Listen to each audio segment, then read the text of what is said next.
To all of you. How guys, कैसे हैं आप?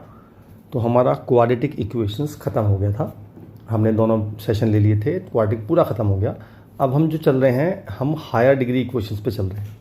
मतलब जो भी इक्वेशन पॉसिबल है, चाहे वो कितनी पावर की हो, रूट हो, मतलब फ्रैक्शनल हो पावर उसकी, वॉट एवर इट इज़, अब हम उसकी तरफ चलेंगे आगे। तो पहला टॉपिक लेते हैं हम, जब हमारी क्यूबिक पॉलिनोमियल हो। तो हमने जैसे क्वाड्रेटिक पढ़ी थी, वैसी क्यूबिक होती है A X cube plus B X square plus C X plus D equal to 0। इसके तीन रूट होते हैं, अल्फ़ा बीटा गामा। जैसे उसमें दो रिलेशन होते थे, इसमें तीन होते हैं। एक तो होता है alpha plus beta plus gamma is equal to minus के B upon A, alpha beta plus beta gamma plus gamma alpha is equal to C upon A, और alpha beta gamma is equal to minus के D upon A. ठीक है, तो basic हम इन दो property पे, इन तीन प्रॉपर्टी पे काम करेंगे। डायरेक्ट क्वेश्चन में चलते हैं। लिखा है solve the equation if the roots of the equation are in H P. तो जी एच पी क्या होती है, आपको पता है। एच पी होती है reciprocal of A P, right. तो अगर मैं आपसे बोलूं कि A B C are in H P, तो 1/a 1/b 1/c are in A P होगा। ठीक है, अब इसके जो रूट्स हैं वो एच पी में हैं। तो क्यों ना मैं ऐसा करूं, थोड़ा सा इसे आसान कर लूं, क्योंकि ए पी को सॉल्व करना आसान है, एच पी की कंडीशंस हमें कम पता है। तो मैं ऐसा करता हूं कि पहले अगर इसके रूट्स अल्फ़ा बीटा गामा हैं, तो पहले मैं वो इक्वेशन निकालता हूं जिसके रूट्स 1/अल्फ़ा 1/बीटा 1/गामा होंगे, जिससे कि जो इक्वेशन आएगी उसके रूट हमारे ए पी में हो जाएंगे। क्योंकि ये अगर एस पी में है तो ये ए पी में हो जाएंगे। अब आपको पता होगा, क्वाड्रेटिक बताया था मैंने आपको, जब सिमेट्रिक रूट्स होते हैं तो क्या करते हैं हम एक को y मान लेते हैं, अल्फ़ा की वैल्यू 1/y पुट कर देते हैं यहाँ पे, तो ये हो जाएगा, या x मान लेते हैं, मतलब मैंने x बताया था, एक ही बात है, उससे कोई फ़र्क नहीं पड़ेगा। तो अल्फ़ा की वैल्यू आ जाएगी 1/x, पुट कर देते हैं यहाँ पे, तो 6/x³ minus 11/x square plus 6/x minus 1 equal to 0। तो इसका एलसीएम लेंगे तो मेरा आंसर आ जाएगा 6 minus 11x plus 6x square minus x³ minus common ले लेंगे तो x³ minus 6x square plus 11x और माइनस 6 इक्वल टू 0। ठीक है, अब वो कहता है ये जो इसकी वो है वो एच पी में है, मतलब अब तो ए पी में हो गए ना। अब जो इसके रूट्स हो गए वो हो गए ए पी में, राइट, क्योंकि मैंने x को 1/y से रिप्लेस कर दिया। अब मैं मान लूँ कि इसके रूट्स मान लिए मैंने a माइनस डी, ए और a प्लस डी। आपने ए पी में पढ़ा है 11th क्लास में कि जब भी हमें तीन टर्म मानी होती हैं ए पी में, तो हम मानते हैं a माइनस डी, ए और a प्लस डी। तो इनका सम, मतलब अकॉर्डिंग टू दिस, इसके तीन रूट होंगे। ये काम करेगा अल्फ़ा का, ये काम करेगा बीटा का, ये काम करेगा गामा का। तो इसका मतलब इन तीनों को जब मैं प्लस करूँगा वो आएगा माइनस के बी बॉन 6 आ जाएगा। तो 3a इज इक्वल टू 6, ए की वैल्यू 2 आ गई। ठीक है, अच्छा, ए की वैल्यू 2 आ गई। तो मुझे एक बात दिख रही थी कि अगर मैं इसमें x की जगह 1 पुट करता हूँ तो 1 इसको सेटिस्फाई कर रहा है। देखो दोबारा 0 आ रहा है, 12 से 12 कट गया। इसका मतलब एक रूट मेरा 1 भी है। तो सेकेंड रूट तो मेरा आ गया 2 और एक रूट मेरा 1 आ गया। अब तीसरा रूट, अब ऑब्वियसली बात है कि ए पी में है, तो अगर 1 2 तो थर्ड रूट 3 होगा। एक बार चेक कर लेते हैं 3 सेटिस्फाई कर रहा है कि नहीं कर रहा है। तो ये हो जाएगा 27 माइनस 9 6 जा 54 प्लस 33 माइनस 6। तो इन दोनों को ऐड करके आ गया कितना, 60, और इनको भी 60 आ गया। यस, 3 भी सेटिस्फाई कर रहा है। इसका मतलब आंसर हो गया 1 2 और 3। बात समझ में आई? ठीक है, इसमें केवल क्वेश्चन में ये बात थी कि अगर मुझे इक्वेशंस के रूट्स एच पी में दिए हुए हैं तो पहले मैं वो इक्वेशन निकालूंगा जिसके रूट्स ए पी में होंगे। उसके बाद ए पी लगाना आसान है, क्योंकि मैं मान सकता हूँ a माइनस डी, ए और a प्लस डी। आप चाहते तो ऐसा भी कर सकते थे कि इसके रूट मान लेते 1/a minus D, 1/a 1/a plus D. Question तो हो जाता, लेकिन एक तो लेंदी बहुत होता और थोड़ा सा कैलकुलेशन भी टिपिकल होती। ऑलराइट, चलिए जी आगे चलते हैं। अब है अल्फ़ा बीटा गामा, इसके रूट्स हैं और मुझे वैल्यू बतानी है सिग्मा अल्फ़ा स्क्वायर की। पहले तो सिग्मा अल्फ़ा स्क्वायर का मतलब समझो क्या हुआ यार। सिग्मा अल्फ़ा स्क्वायर का मतलब ये हुआ कि मुझे alpha square plus beta square plus gamma square निकालना है, राइट। तो पहले मैं अगर इसके रूट्स हैं तो इसके 3 रिलेशन बनाता हूँ। Alpha plus beta plus gamma is equal to P आ जाएगा, alpha beta plus beta gamma plus gamma alpha Q आ जाएगा, और अल्फ़ा बीटा गामा आर आ जाएगा। तो पहला पार्ट करते हैं हम। मुझे alpha square plus beta square plus gamma square निकालना है। तो मैं इस इक्वेशन को स्क्वायरिंग बोथ साइड कर देता हूँ, यानी कि alpha plus beta plus gamma is equal to P, squaring both side. तो इसका स्क्वायर खोलेंगे तो आएगा alpha square plus beta square plus gamma square plus 2 alpha beta plus beta gamma plus gamma alpha is equal to P square. मुझे इसकी value निकालनी है और इसकी वैल्यू मुझे गिवन है, मैंने पुट कर दी क्यू। तो मेरी इसकी वैल्यू आ जाएगी पी स्क्वायर माइनस 2Q। पहला आंसर मेरा ये आ गया, ठीक है जी। चलिए अब दूसरी बात कर लेते हैं। मुझे निकालना है अल्फ़ा स्क्वायर इंटू बीटा का समेशन। इसका मतलब क्या हुआ यार? इसका मतलब ये हुआ कि मुझे सारे केस लेने पड़ेंगे, यानी कि alpha square beta plus beta square gamma plus gamma square alpha plus beta square gamma हो गया, बीटा स्क्वायर अल्फ़ा रह गया, है ना। तो मुझे सारे निकालने पड़ेंगे, जो भी केस बनेंगे, 6 केस बनेंगे। अब ये कैसे निकालूँ मैं? तो मैंने सोचा कि यार अगर मैं alpha plus beta plus gamma की multiply alpha beta plus beta gamma plus gamma alpha से करता हूँ तो वो P इंटू क्यू आ जाएगा, क्योंकि मैंने क्या किया, सिंपली इन दोनों को मल्टीप्लाई कर दिया। चलो अब मल्टीप्लाई कर लेते हैं। अभी देखो, alpha square beta plus alpha beta gamma plus alpha alpha square gamma, yes, plus alpha beta square plus beta square gamma plus alpha beta gamma plus alpha beta gamma plus beta gamma square plus gamma square alpha is equal to P Q. अब देखो ये कह रहा था 6 term बनेंगी, तो 6 term कौन कौन सी बनेंगी गिन लेते हैं। 6 बनेंगी, ज़्यादा बनेंगी, 1 2 3 4 5 और 6 बन रही भाई। और ये जो 6 टर्म का समय ये मुझे चाहिए, मतलब अगर मैं इन सब को लेके, ये जो रेड मार्क की है मैंने राइट लगा रहे हैं, अगर मैं इन सारी टर्म को हटा के सिग्मा अल्फ़ा स्क्वायर बीटा रख दूँ तो चलेगा।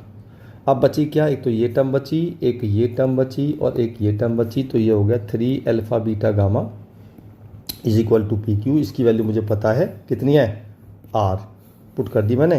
तो सिग्मा अल्फ़ा स्क्वायर बीटा आ गया P Q minus 3R।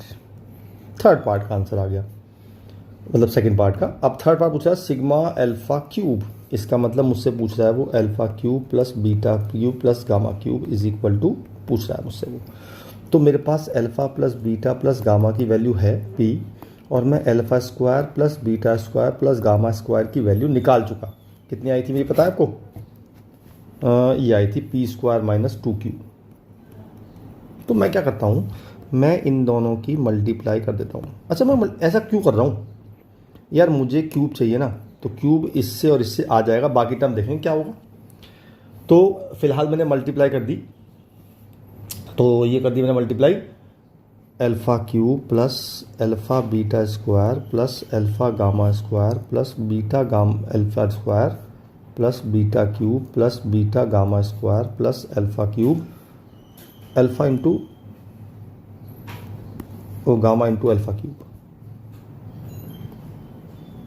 Alpha square, sorry my bad, plus gamma into beta square plus gamma cube is equal to, मैंने इन दोनों की मल्टीप्लाई कर दी, P into P square minus 2Q। तो ये हो गया पी क्यू माइनस 2PQ, ठीक है जी।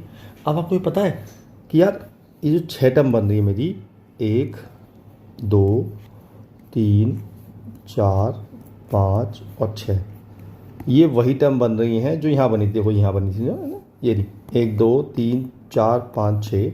इसकी वैल्यू मैं निकाल चुका, इसकी वैल्यू ये आ गई थी। तो मैंने इस सब, ये तो 3 के बज गए, alpha cube plus beta cube plus gamma cube plus summation of alpha square beta is equal to P Q minus 2PQ। इसकी वैल्यू मैं निकाल चुका, इसकी वैल्यू आई थी मेरी PQ माइनस 3R, मैंने पुट कर दी। तो मेरी alpha cube plus beta cube plus gamma cube की वैल्यू आ जाएगी PQ माइनस 2PQ, और माइनस इसको माइनस कर देंगे जाके, इसकी वैल्यू थी PQ minus R, PQ minus 3R। बस इसको सॉल्व करना, आंसर आ गया। तो पी क्यूब माइनस 3PQ और प्लस 3R, ये मेरा आंसर आ गया। बात समझ में आई? ठीक है, बहुत बढ़िया।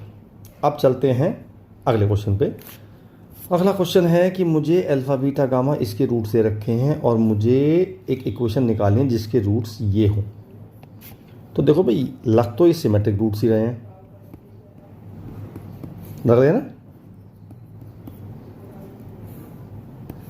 तो चेक करते हैं पहले क्या है। देखिए जी, मुझे इसके हिसाब से alpha plus beta plus gamma 0 आया है, alpha beta plus beta gamma plus gamma alpha, ये मेरा आ गया Q, और अल्फ़ा बीटा गामा जो आ गया ये आ गया मेरा R माइनस के। ठीक है जी। तो मैं किसी एक को Y मान लेता हूँ, जैसे सिमेट्रिक रूट में मानते हैं हर बार, है ना। तो मैंने अल्फ़ा माइनस बीटा का होल स्क्वायर मान लिया। अब मैं चाह रहा हूँ कि इसको कुछ चेंज करूँ, तो मैंने क्या किया, इसको लिखा अल्फ़ा प्लस बीटा का whole square minus 2 alpha beta. क्यों करा मैंने ऐसा? क्योंकि इसकी वैल्यू मैं निकालूंगा इससे और इसकी वैल्यू निकालूंगा मैं इससे, तो टोटल टर्म गामा में आ जाएगा। तो y आ गया मेरा माइनस गामा का square minus 2 minus R upon gamma. यार गामा और R एक से रहते हैं देखने में, देखो ना, मैं R और गामा एक से बनाता हूँ। तो एक काम करते हैं, हम गामा की जगह रिप्लेस कर देते हैं किसी एक को, यानी कि मैं R को रिप्लेस कर रहा हूँ क्योंकि R केवल एक जगह आएगा। तो मैं R को जगह, ये जो R लिखा है ना, मैं इसकी जगह R को ऐसे लिखता हूँ। ठीक है, तो ये हो जाएगा मेरा, कन्फ्यूजन नहीं होगा आपको, ये हो गया R अपॉन गामा। ठीक है जी। तो मेरा आ गया, क्या आ गया, y is equal to gamma square और ये आ गया जी मेरा, हाँ तो मैं गलती कर दी बेटा, एक मिस्टेक, माय बैड, यहाँ 4 आएगा क्योंकि माइनस लाना है मुझे। तो ये आ जाएगा प्लस 4R अपॉन गामा। ठीक है जी, क्रॉस मल्टीप्लाई कर दिया, एलसीएम लेके y gamma is equal to gamma cube plus 4R। अब जो गामा है वो इसको सेटिस्फाई कर रहा है, तो मैंने इसमें भी गामा रख दिया इस इक्वेशन में। एक इक्वेशन तो ये आ गई मेरी, gamma cube minus y gamma plus 4R is equal to 0। और अगर मैं इसमें पुट करता हूँ y की x की जगह गामा, तो ये आ जाएगा गामा क्यूब और plus q gamma plus R equal to 0। अब मैं चाह रहा हूँ कि यार एलिमिनेट कर दूँ किसी चीज़ को, या तो मैं गामा निकाल लूँ या मैं y निकाल दूँ। तो मैंने क्या किया, दोनों इक्वेशन को माइनस कर दिया, इन दोनों इक्वेशन को माइनस कर दिया। ये r है, तो फिर मैंने r ऐसे बना दिया, है ना, ये आ गया। दोनों को माइनस कर देते हैं, तो ये टर्म तो कट जाएगी। अच्छा जी, हमारे पास क्या आएगा, माइनस गामा कॉमन लेके y प्लस क्यू, और ये आ जाएगा प्लस के 3R इज इक्वल टू 0। इससे मेरी गामा की वैल्यू आ जाएगी, वो आ जाएगी 3R upon Y plus Q. ठीक है जी, क्लियर है। अब क्या करना है, बस इतना करना है कि गामा की जगह आपको ये गामा की वैल्यू पुट करनी है वापस इस इक्वेशन में, और वो आपका आंसर आ जाएगा। तो मैं यहाँ पुट कर देता हूँ, गामा की वैल्यू कितनी आई मेरी, 3R upon Y plus Q का whole cube plus Q 3R Y plus Q plus R equal to 0। R मुझे बनाना है वाला। तो जब इसका आप इसे सॉल्व कर लेंगे, एलसीएम ले लेंगे, तो जो आपकी इक्वेशन आएगी उसमें y को रिप्लेस करना है x से, तो आपका आंसर आ जाएगा, उससे वो इक्वेशन आ जाएगी जिसके रूट्स ये हैं। ये मैंने सिमेट्रिक वाली कंडीशन से ही किया है। ठीक है, मैं बताता हूँ क्या आएगा खोल के, आप खुद कीजिएगा इसको। ये आएगा y cube plus 6QY square plus 9Q square y plus 4Q cube plus 27R square is equal to 0। ठीक है जी, दैट इज इक्वेशन जिसके रूट्स हमारे ये होंगे जो हमें निकालना। ओके जी, चलिए अगला कंसेप्ट आता है फैक्टर थ्योरम का। ये आपने 10th क्लास में पढ़ा है, 9th में पढ़ा है। अगर इसके है the remainder 5 when it is divide by x plus 2 find the value of p। कितना आसान क्वेश्चन है। हम क्या करते थे, x प्लस 2 को 0 पुट करते थे, x की वैल्यू -2 आ गई, और ये -2 उठा के यहाँ पुट करना है। यानी कि अगर मैं इसे फंक्शन मान लूँ तो जो f-2 की वैल्यू आएगी 5 आएगी। ऐसा क्वेश्चन में कह रहा है, रिमाइंडर जब भी होता है तो f की x की जगह पुट करते हैं वो वैल्यू जो x की होती है और जो इक्वल टू में रिमाइंडर आता है। तो ये हो जाएगा 2 इंटू -2 का क्यूब प्लस 3p इंटू -2 का square -4 into -2 plus p equal to 5। बस इसको सॉल्व करना है और आपकी x की वैल्यू p की वैल्यू आ जाएगी। मेरे ख्याल से आप मुझे तो नहीं होती ना, p की वैल्यू क्या आएगी। वीडियो पॉज करो फिर देखो क्या आ रही है आपकी। मेरी वैल्यू आ रही है 1। ठीक है, वेरी गुड। आगे चलते हैं। अगला क्वेश्चन है if this is a factor of this then find the conditions. Okay भाई देखो, ये क्वाड्रेटिक है और ये क्यूबिक है। इसका मतलब मैं अगर ऐसा लिख दूं कि ये जो क्यूबिक होगी ये एक क्वाड्रेटिक इनटू एक लीनियर की होगी। क्या कहते हो आप, क्योंकि ये क्यूबिक है ये क्वाड्रेटिक है तो ये लीनियर होगी। तो मैंने लीनियर इक्वेशन मैंने मान ली, एक फंक्शन मान लिया f(x), that is a linear function. ठीक है, और लीनियर फंक्शन को रिप्रेजेंट करते हैं हम किससे, mx प्लस सी से कर दो, किसी से कर दो, मैंने mx प्लस सी ले लिया। अब इसको मल्टीप्लाई कर देते हैं तो mx cube plus C X square plus amx स्क्वायर plus acx plus mx plus सी। Now comparing the coefficient of x cube, तो मेरी पहली क्वेश्चन बनेगी a equal to m। Now coefficient of x square इन दोनों में, तो c plus am is equal to 0। तीसरी बनेगी कोफिशिएंट ऑफ x, ये है और ये है, ac plus m is equal to b, और c इक्वल टू c तो है ही मेरा, इसमें कुछ नहीं करना। ठीक है जी, ओके। बस अब क्या करना है, अच्छा मैंने एक मिस्टेक कर दी, माय बैड, फिर वही गलती कर दी मैंने। मिस्टेक ये कर दी कि मैंने इसको भी c मान लिया और एक c यहाँ पे था, फिर हम कंफ्यूज हो गए। तो इसको हम k मान लेते हैं, है ना। तो k आएगा यहाँ पे k आएगा और यहाँ पे k आएगा और यहाँ पे k आएगा और k इक्वल टू c आ जाएगा। ये 4 कंडीशन मतलब आई मेरी, 4 इक्वेशन बनी मेरी। तो पहली कंडीशन तो ये आ गई a इक्वल टू m, दूसरी कंडीशन आ गई k इक्वल टू c। अब तीसरी कंडीशन निकालते हैं। तो हम क्या करते हैं, हम वैल्यू पुट कर देते हैं जी, किसकी वैल्यू, m की जगह a पुट कर देते हैं। तो मेरा आ जाएगा k plus a square equal to 0। पहली दूसरी तीसरी कंडीशन ये आ गई। चौथी भी ऐसी करते हैं, हम m की जगह यहाँ पे भी a पुट कर देते हैं। तो ये आ जाएगा, यहाँ पे k आएगा, तो ये आ जाएगा ak plus c equal to 0। बस ये आ गई इक्वेशन मेरी, प्लस इक्वल टू b। ये 4 कंडीशन आ गई कि ये इसके फैक्टर है। ऑलराइट, बहुत बढ़िया। आगे चलते हैं। आगे कह रहा है कि in a certain polynomial f(x) is divided by this leaves remainder a b c respectively when find the remainder when f(x) is divided by this।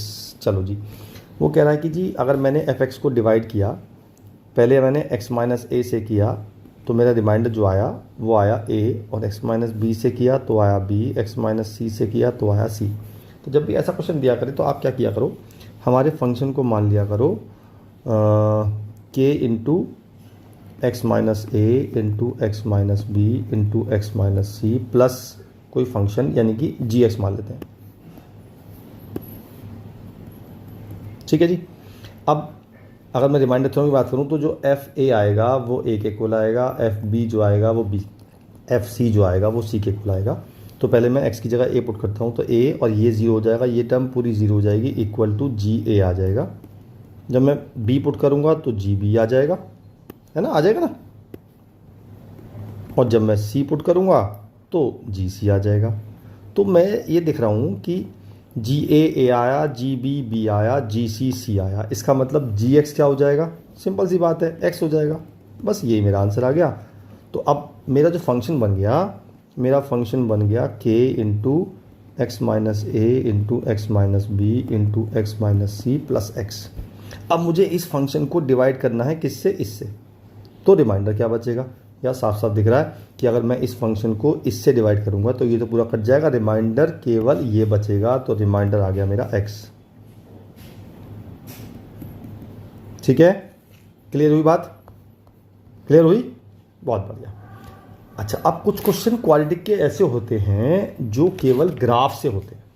अगर ग्राफ से नहीं करोगे तो वो क्वेश्चन आराम से पॉसिबल नहीं होते, राइट।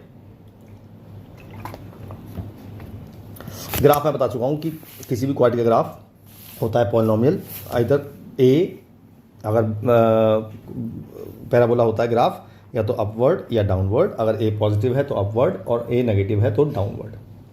ठीक है जी, क्लियर।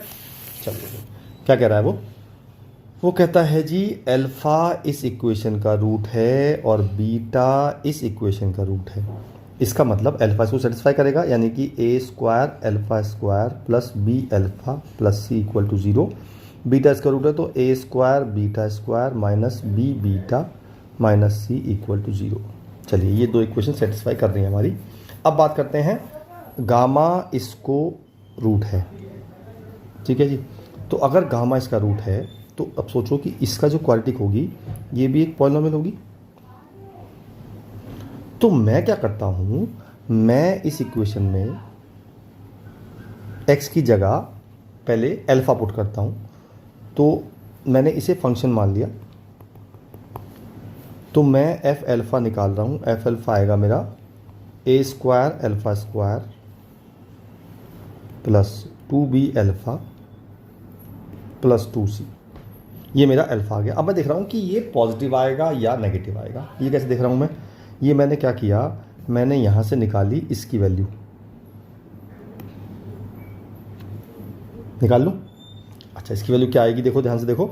अगर मैं इसमें 2 से मल्टीप्लाई कर दूँ तो 2a square alpha square plus 2b alpha plus 2c equal to 0। तो 2b alpha plus 2c equal to आएगा minus k 2a square alpha square. मैंने यहाँ पुट कर दी इसकी वैल्यू, तो ये आ गया A square alpha square minus 2a square alpha square, ये आ गया माइनस के a स्क्वायर अल्फा स्क्वायर। अब आप ये देखो कि जी ये नेगेटिव आ गया, यानी कि एफ अल्फा जो आ गया वो मेरा नेगेटिव आ गया। ठीक है जी, अब हम एफ बीटा निकालते हैं। अब एफ बीटा निकालते हैं तो मैंने एक्स की जगह बीटा रख दिया। अब हम क्या करते हैं, अब हम इसकी वैल्यू निकालते हैं। पहले 2 से मल्टीप्लाई करते हैं इसमें भी, 2a square beta square plus 2 minus 2b beta minus 2c equal to 0। तो 2b बीटा प्लस 2c की वैल्यू आ जाएगी, इस बार प्लस आएगी 2a स्क्वायर बीटा स्क्वायर, ये मैंने यहाँ पुट कर दी। तो मेरा आ जाएगा a square beta square plus 2a square beta square, तो ये आ जाएगा 3a स्क्वायर बीटा स्क्वायर। ये मेरा आ गया पॉजिटिव। अब जब ये पॉजिटिव आ गया तो हम देख रहे हैं यार, एक बात देखो कि मेरा अल्फ़ा हमें क्वेश्चन में दे रखा है कि जो अल्फ़ा है वो बीटा से छोटा है। तो अगर मैं अल्फ़ा को यहाँ ले लूँ, बीटा को यहाँ ले लूँ, जो मेरा एफ अल्फ़ा आया था वो नेगेटिव आया था, यानी कि ये नीचे होगा और ये पॉजिटिव आया था, और इसका ग्राफ ऐसे जाएगा, जाएगा नहीं जाएगा, पक्की बात है। और ये हमें पता है क्वाड्रेटिक का ग्राफ जो जाता है वो ऐसे जाएगा, क्योंकि ये अपवर्ड पैराबोला बनेगा। इसका मतलब मैं कह सकता हूँ कि इसका एक रूट गामा है, गामा अल्फ़ा और बीटा के बीच में है, और यही तो मुझे प्रूव करना है।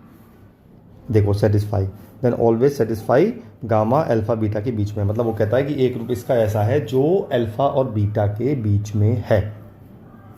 बात समझ में आई? बहुत बढ़िया। अब देखो इसी टाइप का क्वेश्चन और करते हैं। लिखा है ए छोटा है बी से, मतलब ए सबसे छोटा है, बी फिर सी फिर डी, और show that this has a real and distinct root. ठीक है जी, तो अगर मैं बात करूं कि ये ए है, ये बी है, ये सी है और ये डी है। ठीक है जी, चलो चेक करते हैं। अगर मैं इसे फंक्शन मान लूं तो पहले मैं एफ ए निकाल रहा हूँ जी। जब मैं एफ ए निकालूंगा तो ये टर्म तो पूरी 0 हो जाएगी, क्योंकि ये 0 हो जाएगी पूरी। यहाँ आ जाएगा 3a माइनस बी इंटू ए माइनस डी हो जाएगी। अब सोचो a सबसे छोटा है, इसका मतलब ये वैल्यू भी नेगेटिव होगी और ये वैल्यू भी नेगेटिव होगी, इसका मतलब टोटल पॉजिटिव आ गई। इसका मतलब एफ ए जो आ गया वो पॉजिटिव आ गया। ठीक है, अब मैं एफ बी निकालता हूँ। जब मैंने एफ बी निकाला, या एफ सी निकालते हैं ना, सी से 0 आ जाएगा ये वाला। मैंने एफ सी निकाला तो ये तो फिर से 0 हो गई, ये आ जाएगा 3c माइनस बी इंटू सी माइनस डी। अब सी तो बी से बड़ा है तो ये तो होगा पॉजिटिव और ये होगा नेगेटिव, इसका मतलब एफ सी जो आ गया वो मेरा नेगेटिव आ गया। अब देखो फिर क्या मतलब हुआ इस बात का, मतलब ये हुआ कि ए मेरा पॉजिटिव है, इसका मतलब ऊपर जाएगा, यहाँ ग्राफ होगा, सी मेरा नीचे है, यहाँ जाएगा, इसका मतलब ये ऐसे जाएगी। अब जब ऐसे जाएगी तो ऑब्वियसली बात है कि ऐसे ही जाएगी, क्योंकि इसमें एक्स स्क्वायर का जो कोफिशिएंट आएगा वो 4 आएगा, और 4 हमेशा पॉजिटिव होता है, इसका मतलब अपवर्ड पैराबोला बनेगा। ठीक है, तो ग्राफ ऐसे जाएगा, तो we can say that the roots are real and distinct. But दो अलग अलग रूट हैं और दो अलग अलग हैं, और एक्स एक्सिस के नीचे ग्राफ है, इसका मतलब दो रूट भी होंगे और दोनों रियल रूट होंगे। ऑलराइट, ठीक है, चलिए आगे चलते हैं। आगे है, अब लेते हैं एक हायर डिग्री की इक्वेशंस जो हम रिड्यूस करेंगे या तो क्वाड्रेटिक में या क्यूबिक में, है ना। तो अभी पहले बात करते हैं क्यूबिक, मतलब क्वाड्रेटिक में जो हम चेंज करेंगे उनको। तो पहले तो देखते हैं, इस बाई क्वाड्रेटिक है ये, और जो मैं बता रहा हूँ इसकी पहचान क्या है। इसकी पहचान ये है कि जो कोफिशिएंट यहाँ पे है वही कोफिशिएंट लास्ट में होना चाहिए, और जो कोफिशिएंट यहाँ पे है वही कोफिशिएंट यहाँ होना चाहिए। अगर ऐसा है, बीच वाला कोफिशिएंट कुछ भी हो मुझे उससे फ़र्क नहीं पड़ता है, बस ये है फर्स्ट वाला और लास्ट वाला सेम होना चाहिए और सेकंड लास्ट सेम होना चाहिए। अगर ऐसा होता है तो हम पूरी इक्वेशन को एक्स स्क्वायर से डिवाइड कर देते हैं। तो ये हो जाएगा 2x square plus x minus 11 plus 1/x और plus 2/x square is equal to 0। अब हम क्या करते हैं, फर्स्ट और लास्ट टर्म को कॉमन ले लेते हैं, तो ये आ जाएगा x square plus 1/x square. इसको एक साथ ले लेते हैं, x प्लस 1/x, और ये हो गया -11 इक्वल टू 0। अब हम देखते हैं यहाँ पे क्या चीज़ आई है। जो चीज़ यहाँ आई है उसका स्क्वायर मुझे यहाँ बनाना है। ठीक है, तो मैं क्या करूँगा, मैं इस ब्रैकेट को हटा के यहाँ कर दूंगा +2 और -2। क्यों करा मैंने ऐसा, क्योंकि ये जो पूरा बन गया, ये बन गया x प्लस 1/x का होल स्क्वायर, तो ये बन गया x प्लस 1/x का whole square -2 plus x plus 1/x -11 equal to 0। अब मैंने x प्लस 1/x को y मान लिया, तो ये इक्वेशन हो गई 2y square -2 plus y -11 is equal to 0, यानी कि 2y स्क्वायर प्लस y, ये आएंगे 4 और ये आ जाएगा 15। अब इसके मिडिल टर्म स्प्लिट हो गया, अब ये बन गई क्वाड्रेटिक। मैंने कहा था ना ये ऐसी क्वेश्चंस हैं जो क्वाड्रेटिक में रिड्यूस करनी होती हैं। तो अब इसके फैक्टर कर लेंगे, 2y square plus 6y minus 5y minus 15 is equal to 0। ये आ जाएगा y प्लस 3 और 2y minus 5 is equal to 0। तो y की जगह आ जाएगा -3 और y की जगह आ जाएगा 5/2। अब मैंने y माना था x प्लस 1/x को, तो ये हो जाएगा -3 और एक हो जाएगा x plus 1/x is equal to 5/2। मैंने दोनों को अलग अलग पुट कर दिया। इसका एलसीएम लेंगे तो आएगा x square plus 3x plus 1 is equal to 0, और इसका करेंगे तो आएगा 2x स्क्वायर और माइनस के 5x प्लस 2 इक्वल टू 0। अब इसकी तो मिडिल टर्म स्प्लिट हो रही है 4 - 1, यानी कि 2x square minus 4x minus x plus 2 equal to 0। यहाँ से कॉमन, तो x माइनस 2 और 2x माइनस 1, तो x की दो वैल्यू आ गई 2 और 1/2, इससे दो आंसर आ गए। अब बात करते हैं इसकी। अब इसकी जब बात करेंगे तो भाई इसमें तो इसकी मिड टर्म स्प्लिट तो होने की नहीं है, तो इसमें लगा देते हैं हम क्वाड्रेटिक फॉर्मूला। तो वो जाएगा x is equal to -3 plus minus √9 - 4/2, तो आ जाएगा -3 प्लस माइनस √5/2। तो मेरी x की 4 वैल्यू आ गई, एक आ गई -3 प्लस √5/2, एक आ गई -3 माइनस √5/2, एक आ गई 2 और एक आ गई 1/2। तो ये ऐसी क्वेश्चन थी बाई क्वाड्रेटिक जिसको हमने क्वाड्रेटिक में रिड्यूस किया। उसकी पहचान बताई मैंने आपको, first coefficient equal to last coefficient, second coefficient equal to second last coefficient. ठीक है जी। अब एक अगली फॉर्म आती है। अगली फॉर्म ये है कि जब भी कभी क्वेश्चन हो x minus A, x minus B, x minus C और x minus G is equal to constant d हो या कुछ भी मान लो, e मान लो, तो आपको क्या करना है, तो आपको ये करना है कि आपको ए बी सी डी इनमें से दो पेयर बनाने हैं जिन दोनों का सम सेम आना चाहिए।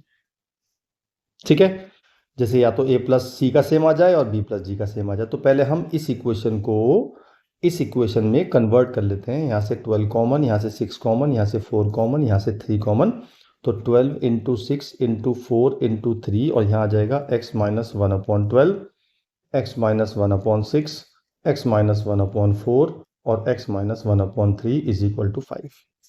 ठीक है जी। अब ये सारी चीज जाएंगी इसके नीचे, तो मेरा आ गया x minus 1/12, x minus 1/6, x minus 1/4 और x minus 1/3 is equal to 5 ये हो जाएगा। जो भी बचा है यहाँ पे वो लिख देते हैं, मल्टीप्लाई बाद में कर लेंगे, कोई दिक्कत वाली बात नहीं।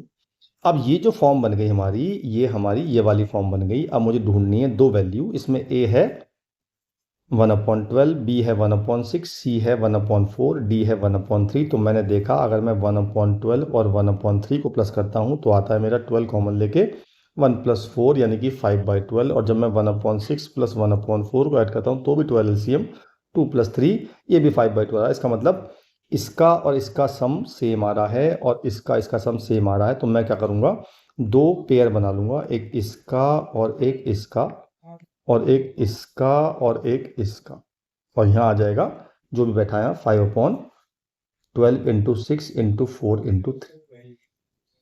अब जब इनको मल्टीप्लाई करेंगे तो मेरा आएगा x² माइनस 5/12x और इसको मल्टीप्लाई करके आएगा प्लस के 1/36 और ये आ जाएगा x² माइनस 5/12x और प्लस के 1/24 इज इक्वल टू 5 जो भी बैठा है मेरे पास। अब देखो मैंने क्यों करा ऐसा, मैंने इसलिए किया कि ये पूरी चीज सेम आ गई ना, आ गई तो मैंने इसको y मान लिया, तो ये हो गया y plus 1/36 into y plus 1/24 is equal to 5/12 into 6 into 4। अब देखो ये बन गई फिर से क्वाड्रेटिक, ठीक है ना। इसको मल्टीप्लाई कर लेते हैं, तो ये हो जाएगा y² plus 1/36 plus 1/24 into y plus 1/36 into 24 और इज इक्वल टू ये आ गया 36 इंटू ये भी 36 इंटू 24। अच्छा जी, अब y², जब मैं इसका एलसीएम ले लूंगा, तो क्या आएगा, इनका एलसीएम आ जाएगा, सॉल्व करके आ जाएगा 5/72 y और ये हो जाएगा -4/36 इंटू 24। इससे निकाल लेंगे आप y की वैल्यू और फिर y की वैल्यू को दोनों बार इसके इक्वेट पुट करेंगे और तब निकालेंगे हम x की वैल्यू। एक तरीका तो ये है। अच्छा, एक और तरीका होता है इसका तरीका ये होता है कि जब हमारे पास ये फॉर्म बन गई, देखो यही फॉर्म बना रहा हूँ मैं, इसी फॉर्म का दूसरा तरीका बता रहा हूँ आपको। आपके पास फॉर्म आ गई x माइनस ए और x minus B, x minus C और x minus D is equal to A आ गया, वट एवर ये मान लिया मैंने से। तो आपको अब ऐसा ढूंढना है, चार ढूंढनी value a b c d और ये हमेशा इंक्रीजिंग ऑर्डर में होने चाहिए। अगर ऐसा होता है और आपका आ रहा है b माइनस ए और d माइनस सी इक्वल आ रहा है, जैसे हमने पहले किया था, पहले प्लस किया था हमने, अब की बार हम इसमें से इसको माइनस करेंगे, इसमें से इसको माइनस करेंगे। अगर वो सेम आ रहा है तो हम क्या करेंगे, हम x माइनस ए plus x minus B plus x minus C plus x minus D सबको सम करेंगे, अपॉन 4 कर देंगे और उसको y मान लेंगे। ठीक है, तो मेरी y की वैल्यू आ जाएगी x माइनस ए plus B plus C plus D upon 4। ठीक है जी। तो अब मैं इसी क्वेश्चन को दोबारा से यहां से ले रहा हूं, यहाँ तक तो हमें सेम करना है ना। तो ये आ जाएगा x minus 1/12, x minus 1/6, x minus 1/3 और x minus 1/4 is equal to 5/12 into 6 into 4 into. अब इसमें जो ए बी सी डी होंगे 1/12, 1/6, 1/4, 1/, क्योंकि ये सबसे छोटा ये है, फिर उससे बड़ा, फिर उससे बड़ा, फिर उससे बड़ा। मैं देखता हूँ दिस माइनस दिस करता हूँ, अगर मैं दिस माइनस दिस करता हूँ, दिस माइनस दिस करता हूँ, तो ये माइनस करके आ रहा है 1/6 माइनस 1/12, एलसीएम लेंगे तो 1/12 आ जाएगा। फिर मैं 1/3 माइनस 1/4 कर रहा हूँ, ये भी 1/12 आ रहा है। इसका मतलब ये कंडीशन सेटिस्फाई कर रही है। तो मैं क्या करूँगा, मैं y को मान लूँगा x माइनस, देखो लिखा ना x माइनस, सबको सम करके 1/12 प्लस 1/6 प्लस 1/4 प्लस 1/3/4। ठीक है, इन सबको सॉल्व करके आ जाएगा मेरा y मान लेंगे हम x माइनस 5/24। ठीक है जी, ओके। तो मैंने सब जगह x की वैल्यू पुट कर दी। जब मैं x की वैल्यू, ये x की वैल्यू आएगी मेरी y प्लस 5/24, ये आएगी ना x की वैल्यू। जब मैं इस x की वैल्यू को इन चारों x की जगह पुट करूंगा, आप करके देखना, मैं आपको डायरेक्ट बता रहा हूँ क्या आएगा। तब ये जो आएगा, ये आएगा y प्लस 3/24, ये आएगा y प्लस 1/24, फिर आएगा y माइनस 1/24, फिर आएगा y minus 3/24 is equal to, बाकी यह सेम रहेगा। इससे फायदा ये हुआ कि इनको मल्टीप्लाई कर दिया मैंने और इसको मल्टीप्लाई कर दिया, तो बन गया वाई स्क्वायर माइनस 9/24 का स्क्वायर, और ये बन गया y माइनस 1/24 का square is equal to 5/12 into 4 into 6 into, ठीक है, क्लियर। तो अब इससे हम निकालेंगे वाई स्क्वायर की वैल्यू, राइट। तो पहले इसको मल्टीप्लाई कर देते हैं, तो ये बन जाएगा y की पावर, मतलब मैंने y स्क्वायर को अगर मैं k मान लूँ तो ये बन जाएगा k माइनस 9/576, और ये बन जाएगा k minus 1/576 is equal to 5 इनको मल्टीप्लाई करके 24 आ रहा है, और ये आ गया, तो ये आ गया 24 इंटू 36। अब जब आप k की वैल्यू निकालेंगे तो आपकी जो k की वैल्यू आएगी वो आएगी 49/24 का स्क्वायर, मतलब 576, और k माना था y स्क्वायर को, तो y स्क्वायर की वैल्यू आ जाएगी 49/24 का स्क्वायर, तो y की वैल्यू आ जाएगी प्लस माइनस 7/24। अब ये y की वैल्यू पुट करेंगे हम यहाँ पे, तो मेरी x की वैल्यू आ जाएंगी, ठीक है। तो जो तरीका आपको आसान लगे उसे अडॉप्ट कर लो। एक x की वैल्यू आ जाएगी 7/24 प्लस 5/24, और एक x की वैल्यू आ जाएगी माइनस 7/24 प्लस 5/24, तो ये x की वैल्यू आ गई 12। मतलब सॉल्व कर लेना आप, ये काम आपका, this is not my work, ठीक है। बस आपको ये दो एक्सपीरियंस है, दो तरीके बता दिए मैंने आपको। एक तरीका तो ये बताया कि आपको a प्लस बी मतलब सम सेम ढूंढना है और उनको मल्टीप्लाई करना है, और एक बता दिया मैंने मल्टीप्लाई बी माइनस सी देखना है और डी माइनस सी देखना है, तब आपको एक्स वाई की जगह ये पुट करना है, ठीक है जी। चलिए आगे चलते हैं। अब ये क्वेश्चन कॉपी कर लेते हैं, 2, 3, 8, 12।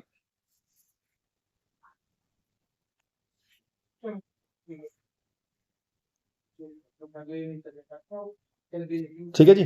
तो देखो इसमें दिख रहा है आपको, इसमें हमें देखना मल्टीप्लाई, देखो इसका दिख रहा है 5, ये 12 इंटू 2 24, और 8 इंटू 3 भी 24 होते हैं, तो मुझे इन दोनों की इसकी मल्टीप्लाई करनी है। तो मेरा आ जाएगा एक्स स्क्वायर और माइनस 15x प्लस 24, और ये आ जाएगा x square minus 11x plus 24 is equal to 4x square. ये हमें तब करना है जब यहाँ पे एक्स स्क्वायर की टर्म हो। तो अब क्या करना है, इस एक्स स्क्वायर को मैं यहाँ से हटा के एक एक्स यहाँ ले आऊँगा और एक एक्स यहाँ ले आऊँगा, ये एक्स हट जाएगा, ये बन जाएगा एक्स माइनस 15 प्लस 24/x, और ये बन जाएगा x minus 11 plus 24/x is equal to 4। अब देखो दिख रहा है आपको कि x प्लस 24/x दोनों में सेम आ रहा, तो मैंने x प्लस 24/x को y मान लिया, तो ये हो गया y minus 15 into y minus 11 is equal to 4। तो ये हो जाएगा वाई स्क्वायर माइनस 26y और 15 into 11 plus 165 is equal to 4। तो ये आ गया वाई स्क्वायर माइनस 26y और प्लस 161 इक्वल टू 0। कोई मिस्टेक करी क्या हमने, चेक कर लेते हैं एक बार। हाँ मिस्टेक कर दी, 12 और 2 14 आएगा, यहाँ पे यहाँ 14 आएगा, यहाँ पे 14 आएगा, और यहाँ पे भी 14 आएगा, और इसके बाद हम दोबारा कर लेते हैं। यहाँ पे एक छोटी सी मिस्टेक से क्वेश्चन पूरा खत्म हो जाता है। तो वाई स्क्वायर माइनस ये आएगा 25x और 14 इंटू 11 ये आएगा माइनस के 154 इज इक्वल टू 4 प्लस के 154। तो ये क्वेश्चन आ जाएगी मेरी y square minus 25x plus 150 is equal to 0, ठीक है जी। इससे y की दो वैल्यू आ जाएंगी, सिंपल में टर्म हो रही है x माइनस 15 और x y माइनस 10, तो y की वैल्यू आ गई 15 और 10। बस आपको y की जगह, मैंने y किसको माना था, मैंने y माना था इसको, तो आपको y की जगह एक बार ये पुट करना है 10 और एक बार 15 पुट करना है। तो मैं यहाँ कर देता हूँ, तो एक बार x प्लस 24/x को 15 पुट करना है, एक बार x प्लस 24/x को 10 पुट करना है। इससे आपको 2x की वैल्यू निकालनी है इससे, और 2x की निकालने से ये काम आप अपना कर सकते हो, because it is simple quadratic, ठीक है। चलिए ये काम आपका होमवर्क, आगे चलते हैं। अब अगली क्वेश्चन ऐसी आ रही है, तो जब भी एक्स माइनस ए की पावर 4 प्लस एक्स माइनस बी की power 4 is equal to something की फॉर्म आएगी, तो आपको क्या करना है? तो आपको ये करना है कि ए और बी को सम करके अपॉन 2 करना है, और एक्स इज इक्वल टू ये, मतलब एक्स की जगह पुट करना है। तो आज समझाता हूँ मैं आपको वाई लेट करना है, मतलब बेसिकली वाई क्या लेट करना है? आपको x minus A plus x minus b upon 2 is equal to y let करना है। बस इतना करना है, आपका क्वेश्चन सॉल्व हो जाएगा आपका। तो मैं क्वेश्चन जो ले रहा हूँ वो ये ले रहा हूँ, मैंने उल्टा कर दिया, x माइनस 6 की पावर 4 प्लस एक्स माइनस 8 की पावर 4 इज इक्वल टू 16। अगर आप शॉर्टकट देखेंगे तो आपको क्या करना है, 6 और 8 का मीन निकालना है, वो आएगा 7। तो y को रखना है आपने x माइनस 7। ठीक है, तो मेरी x की वैल्यू आ जाएगी y प्लस 7, मैंने पुट कर दी। तो ये हो जाएगा y प्लस 7 माइनस 6 की power 4 plus y plus 7 minus 8 की पावर 4 इज इक्वल टू 16। ये आ गया y प्लस 1 की पावर 4, ये आ गया y माइनस 1 की पावर 4 इज इक्वल टू 16। ठीक है, क्लियर है? अच्छा, अब ये मैंने क्यों किया ऐसा? ये इसलिए किया कि जब मैं इन दोनों की पावर 4 खोलूंगा तो उसमें से आधी टर्म कट जाएगी। जब मैं इसे खोलूंगा, आप चाहो तो बाइनोमियल थ्योरम से खोल सकते हो, है ना, बट खोलोगे अगर आप तो ये आ जाएगा y की power 4 plus 4y cube plus 6y square plus 4y plus 1, और ये आ जाएगा y क्यूब y की power 4 minus 4y cube plus 6y square minus 4y plus 1 is equal to 16। अब क्या होगा, ये दोनों टर्म कट गई, तो मेरे पास आ गया 2y के पावर 4 प्लस 6 दूनी 12y square plus 2 is equal to 16। तो 2 कॉमन ले काट देते हैं, y की power 4 plus 6y square plus 1 is equal to 8। तो ये आ गया y की power 4 plus 6y square minus 7 equal to 0। इसके फैक्टर हो रहे हैं, इसके फैक्टर सिंपल मिड टर्म्स में हो रही है, प्लस 7 और माइनस 1, तो y स्क्वायर प्लस 7 और y स्क्वायर माइनस 1, तो y स्क्वायर की वैल्यू आ गई तो माइनस 7, एक y स्क्वायर की वैल्यू आई 1। माइनस 7 तो पॉसिबल नहीं है because square can not be negative. अब y स्क्वायर की वैल्यू आ गई 1, तो y की वैल्यू आई प्लस माइनस 1। अब एक बार आपको y की जगह, y की से माना था मैंने इसको, है ना, तो y की जगह आपको यहाँ पुट करना है, एक बार प्लस 1 माइनस 1, तो x की वैल्यू आ जाएगी 1 प्लस 7 यानी कि 8, एक वैल्यू आ जाएगी minus 1 plus 7 is equal to 6। ये मेरा आंसर आ गया। ठीक है, क्लियर है? ओके, तो अगला क्वेश्चन करते हैं, एक आखिरी क्वेश्चन सेशन का। तो अगला क्वेश्चन ये है, find all values of A for the all the equation system has is entire number line. इस सेंटेंस का मतलब क्या है? एंटायर नंबर लाइन का मतलब है कि x बिलोंग्स टू रियल, मतलब x की हर वैल्यू के लिए ये सेटिस्फाई कर रही है। तो पहले क्या करते हैं, हम इसमें 2 को इधर ले आते हैं और इसका एलसीएम ले लेते हैं। जब इसका एलसीएम ले लेंगे तो ये आ जाएगा एक्स स्क्वायर प्लस ए एक्स माइनस 2 और minus 2x square plus 2x minus 2, और नीचे एज इट इज रहेगा x square minus x plus 1 less than 0। ये आ जाएगा माइनस के एक्स स्क्वायर प्लस के ए प्लस 2x और माइनस 4 लेस देन 0, और ये रहेगा एज इट इज। अच्छा, अब मैंने आपको बताया था जब मैंने इनइक्वलिटी की क्लास ली थी, तो अगर मैं इसका डी चेक करूं, इसका डी जो आ रहा है बी स्क्वायर माइनस 4ac आ रहा है, माइनस का आ रहा है, इसका मतलब अगर डी मेरा नेगेटिव आता है तो that quadratic is always positive, तो मैं इसको इधर 0 में मल्टीप्लाई कर सकता हूं। तो minus X square plus A plus 2x minus 4 less than 0, minus common ले लिया, तो एक्स स्क्वायर माइनस ए plus 2x plus 4 greater than 0 हो गया। ये मेरी पहली इक्वेशन तैयार हो गई। अब हम इसी बेस पे ये वाले तैयार करेंगे। आप ये वाले तैयार कीजिएगा, जो प्लस इस 3 को इधर लेके आएंगे तो ऊपर आ जाएगा 4x स्क्वायर प्लस ए माइनस 3x प्लस 1 अपॉन, और ये आ जाएगा नीचे ऐसे रहेगा। अब ये फिर से मेरा डी नेगेटिव आ रहा है, तो मैं इसको फिर से इधर ले जाऊंगा। ठीक है, अच्छा, अब दूसरी क्वेश्चन मेरे पास ये आ गई। अब आप ये सोचिए, मैंने आपको क्वाड्रेटिक की क्लास में बताया था कि अगर कोई क्वाड्रेटिक, कोई भी फंक्शन क्वाड्रेटिक, वो हमेशा ग्रेटर देन 0 है, तो इसके दो मतलब होते हैं, एक तो a ग्रेटर देन 0 होगा और एक d लेस देन 0 होगा। तो ए तो इसमें ग्रेटर देन 0 है ही, बिकॉज एक्स स्क्वायर का कोफिशिएंट 1 है, तो डी इसका लेस देन 0 होगा। सेम यहाँ भी ए मेरा यहाँ भी पॉजिटिव है, तो दोनों का डी मैंने लेस देन 0 दिया। तो इसका डी आएगा a+2 का होल स्क्वायर -16 लेस देन 0, और दूसरे वाले का आएगा a-3 का होल स्क्वायर -16 लेस देन 0। अब इन दोनों को सॉल्व कर लेते हैं। फैक्टर कर लिया मैंने a+2 + 4 और a+2 -4, क्योंकि मैंने इसको लिख दिया 4 का स्क्वायर। इसी तरह यहाँ से लिख दिया a+3 + 4 और a+3 - 4 लेस देन 0। ये हो गया a+6 और a-2 लेस देन 0। ये हो गया a+1 और a-1 लेस देन 0। ठीक है जी, चलिए जी, अब हम दोनों के फैक्टर कर लेते हैं। मैंने एक मिस्टेक कर दी है छोटी सी, यहाँ पे +3 नहीं -3 आएगा, तो यहाँ -7 होगा। अब इसकी बनाते हैं नंबर लाइन। पहले इसकी बनेगी -6 से लेके 2 और इसके बीच में बनेगी, क्योंकि लेस देन साइन है, और इसकी बनेगी 7 और -1। -1 होगा लगभग यहाँ पे और 7 होगा यहाँ पे, तो इसके बीच में बनेगी ये। तो जो मेरा कॉमन एरिया आया वो आया मेरा -1 से 2। ठीक है, तो अल्टीमेटली मेरा आंसर आ गया a बिलोंग्स टू -1 से लेके 2 तक, और दोनों में ओपन आएंगे क्योंकि दोनों में किसी में भी इक्वल टू नहीं है। ठीक है, तो ये क्वेश्चन था, क्वाड्रेटिक का ही था, लेकिन इसमें हमें एक ही वैल्यू निकाली। ऑलराइट, चलिए अब चलते हैं आगे। To all of you, how are you guys. Equation chapter हमारा काफ़ी हद तक एंड पे पहुंच रहा है धीरे धीरे, ऑलमोस्ट 75% चैप्टर हो गया है। तो आज हम बात करेंगे मॉडुलस और GIF। तो मॉड फंक्शन की बात करेंगे आज हम, और एक ग्रेटेस्ट इंटीजर फंक्शन की बात करेंगे। पहले मॉड की बात कर लेते हैं।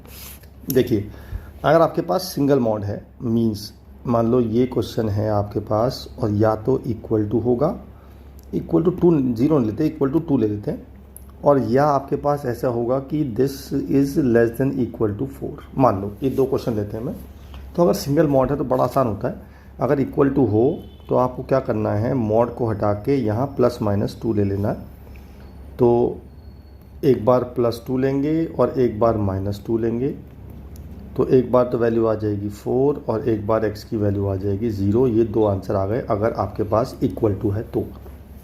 ठीक है जी, अब अगर ये साइन है या ये वाला साइन है, इन दोनों की बात भी कर लेते हैं।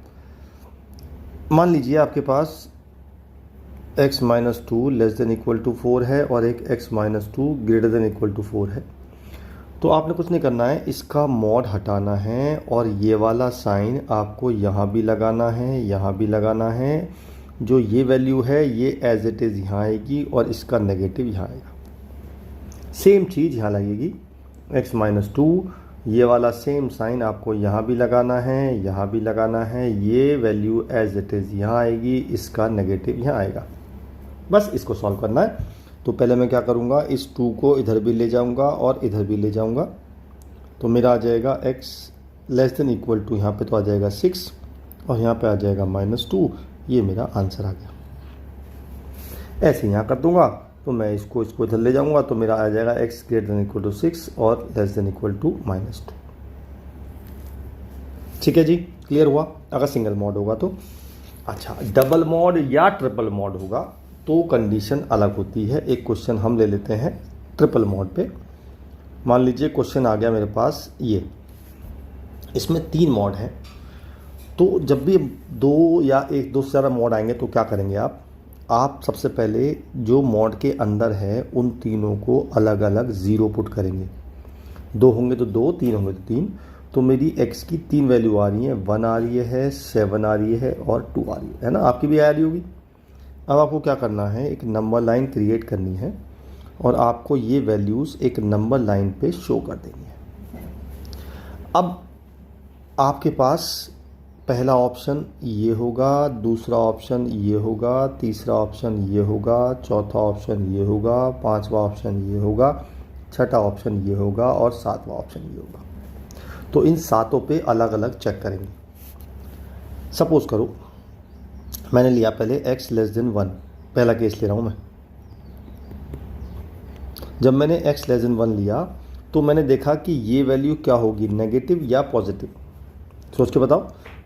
अच्छा, अगर आपको पता ना चलता हो ऐसे तो आप x से छोटी वैल्यू, 1 से छोटी वैल्यू ले लो, एक मान लो 0 ले ली मैंने। जब मैं 0 रखूँगा यहाँ पे तो नेगेटिव वैल्यू आएगी, यहाँ रखूँगा तो पॉजिटिव वैल्यू आएगी, और यहाँ रखूँगा तो नेगेटिव वैल्यू आएगी। तो जहाँ नेगेटिव आता है उसको हम नेगेटिव से खोल देते हैं, जो पॉजिटिव आता है उसको पॉजिटिव से खोल देते हैं, और जो नेगेटिव आता है उसको नेगेटिव से खोल देते हैं, इक्वल टू 4।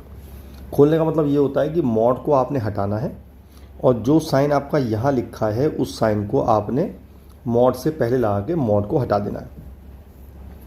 अब इसको सॉल्व करेंगे हम, तो ये हो गया -x + 1 + 7 -x - 2x + 4 = 4। 4 से 4 कट गए, तो ये हो गया 8 = 4x। x की वैल्यू 2 आ गई। क्या 2 मेरे इस कंडीशन को सेटिस्फाई कर रही है? नहीं कर रही है, इसका मतलब ये मेरा आंसर नहीं है। ठीक है जी। Now case 2। अच्छा, केस 2 में जब इक्वल टू पुट करेंगे हम, ये बहुत इंपॉर्टेंट बात बताऊंगा मैं, इसमें हम केस 2 लेंगे x = 1। तो जब हम इक्वल टू लेते हैं तो केवल हम चेक करेंगे कि लेफ्ट हैंड साइड और राइट हैंड साइड इक्वल आ रही है कि नहीं आ रही है। जब मैंने 1 रखा तो ये तो 0 हो गई, 1 रखा तो ये 6 हो गई, 1 रखा तो ये -1, लेकिन मॉड से बाहर आके +1 हो जाएगी, तो +2 हो गया, इक्वल टू 4। 8 = 4 नहीं होता है, इसका मतलब ये भी आंसर नहीं है। केस 3 चलते हैं अब। केस 3 हम लेंगे x की वैल्यू 1 से 2 के बीच में, दोनों इंक्लूड नहीं होंगी। जब हम 1 से 2 के बीच में लेंगे तो आपको ये देखना है कौन कौन सी पॉजिटिव कौन कौन सी नेगेटिव, जैसे पहले देखा था हमने। अगर मैं सपोज 1.5 ले लूँ तो ये पॉजिटिव आएगी, ये भी पॉजिटिव आएगी, और ये नेगेटिव आएगी। तो पहले 2 को पॉजिटिव से खोलते हैं, दूसरे को तीसरे को नेगेटिव से। तो माइनस मतलब ये पॉजिटिव से खुलेगा, ये भी पॉजिटिव से खुलेगा, और ये नेगेटिव से खुलेगा। इसको भी सॉल्व करेंगे अब, और देखेंगे वैल्यू मेरी इसके बीच में आ रही है कि नहीं आ रही है। तो x - 1 + 7 - x - 2x + 4 = 4, ये कट गया, ये कट गया, तो मेरा आ गया 6 = 2x। x की वैल्यू 3 आ गई, और 3 इसके बीच में नहीं होती है, इसका मतलब ये भी आंसर नहीं है। केस 4। केस 4 लिया मैंने जब x की वैल्यू मैंने 2 ली, इक्वल टू 2। व्हेन x = 2, जब 2 रखूँगा तो ये वैल्यू 1 हो जाएगी, ये 5 हो जाएगी, ये 0 हो जाएगी। 1 + 5 = 4 नहीं होता, तो ये भी आंसर नहीं है।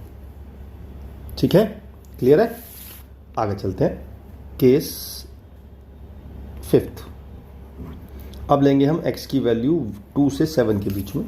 जब x की वैल्यू 2 से 7 के बीच में होगी, दोनों ही इंक्लूड नहीं होंगे, राइट।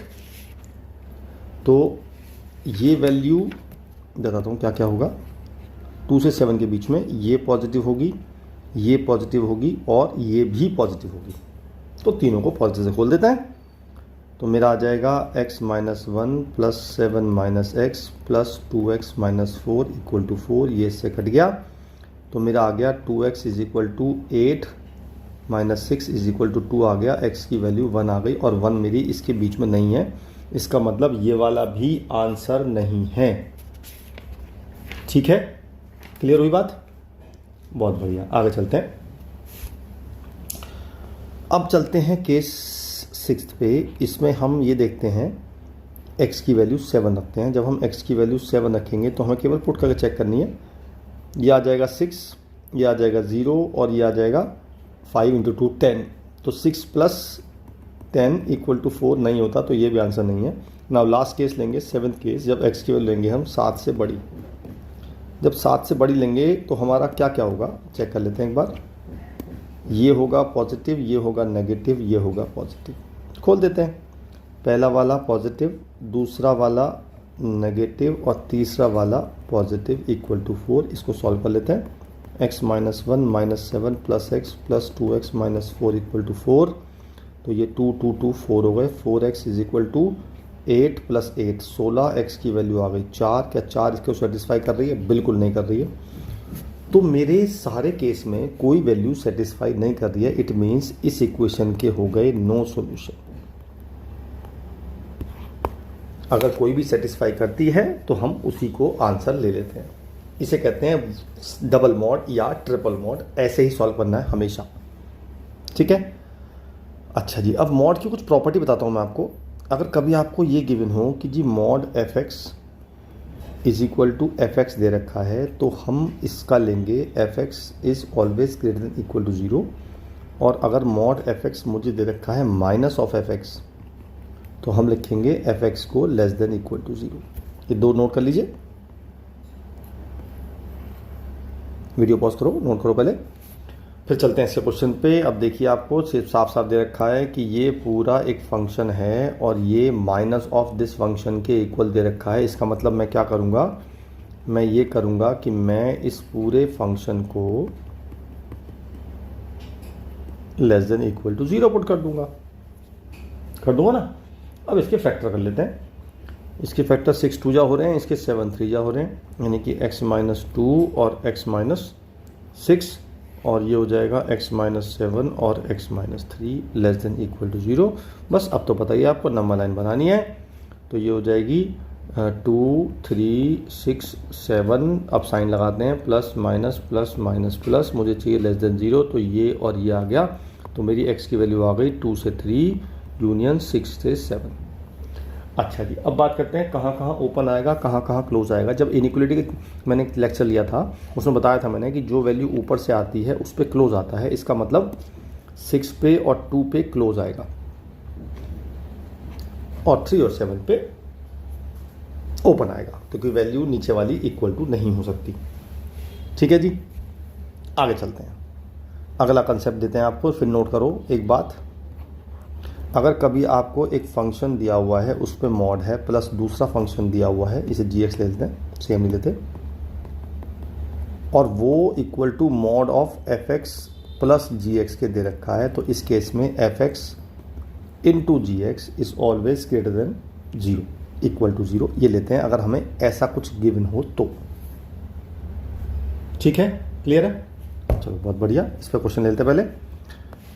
इस पर क्वेश्चन लेंगे तो मैंने देखा कि यार ये दे रखा है, देखो मैंने देखा कि अगर मैं इसको एफ एक्स मान लूँ और इसको जी एक्स मान लूँ और अगर मैं इन दोनों को ऐड करूँ तो देखना क्या आता है।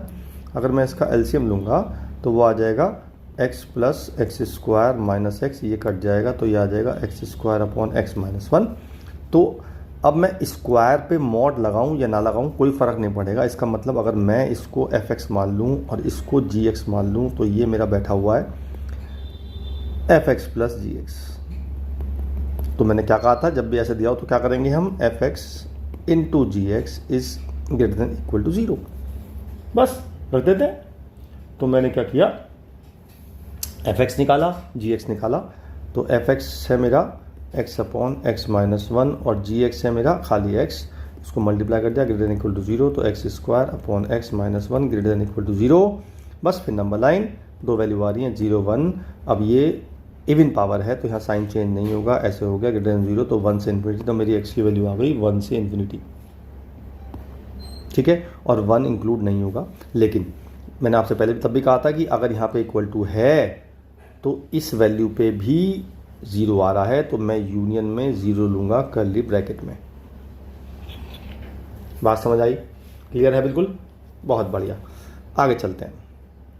अब मॉड के अंदर मॉड का कंसेप्ट लेते हैं। जैसे ये है मॉड के अंदर मॉड है, ठीक है जी। तो सबसे पहले क्या करता हूँ मैं इसको ले जाता हूँ उधर, ले गया जी। अब सबसे पहले हम खोलते हैं अंदर वाला मॉड, यानी कि इस वाले मॉड को खोलते हैं। तो मॉड खोलने का एक ही तरीका है, इसमें तो एक ही मॉड है, तो 4 नंबर लाइन बनेगी। तो पहले हम ये वाला केस लेंगे, फिर हम ये वाला केस लेंगे, फिर हम ये वाला केस लेंगे। तो पहला केस लेते हैं जब x लेस देन 4 है। जब x लेस देन 4 होगा तो हमारा ये लेस देन 4 होगा तो पॉजिटिव आएगा ना, तो मैंने इसको पॉजिटिव से खोल दिया। ठीक है, तो x minus 4 minus x mod is equal to 4 minus 2x, ये तो कट गया। अब बाहर तो 4 ही आ जाएगा, तो 4 is equal to 4 minus 2x, 4 से 4 कट गया, x की वैल्यू 0 आ गई और 0 इसको सेटिस्फाई नहीं करती है, इसका मतलब ये आंसर नहीं है। अब हम x की जगह 4 पुट करके चेक कर लेते हैं सेटिस्फाई कर रहा है कि नहीं कर रहा है। ये तो 0 हो जाएगा, ये हो जाएगा 4 माइनस 0 और ये हो जाएगा 4 माइनस 8, तो ये हो गया 4, ये हो गया माइनस 4, ये भी इक्वल टू सेटिस्फाई नहीं कर रहा है। नाउ थर्ड केस लेते हैं हम, जब x की वैल्यू 4 से बड़ी होगी। जब 4 से बड़ी होगी तो आपने देखा होगा कि ये वैल्यू नेगेटिव हो जाएगी,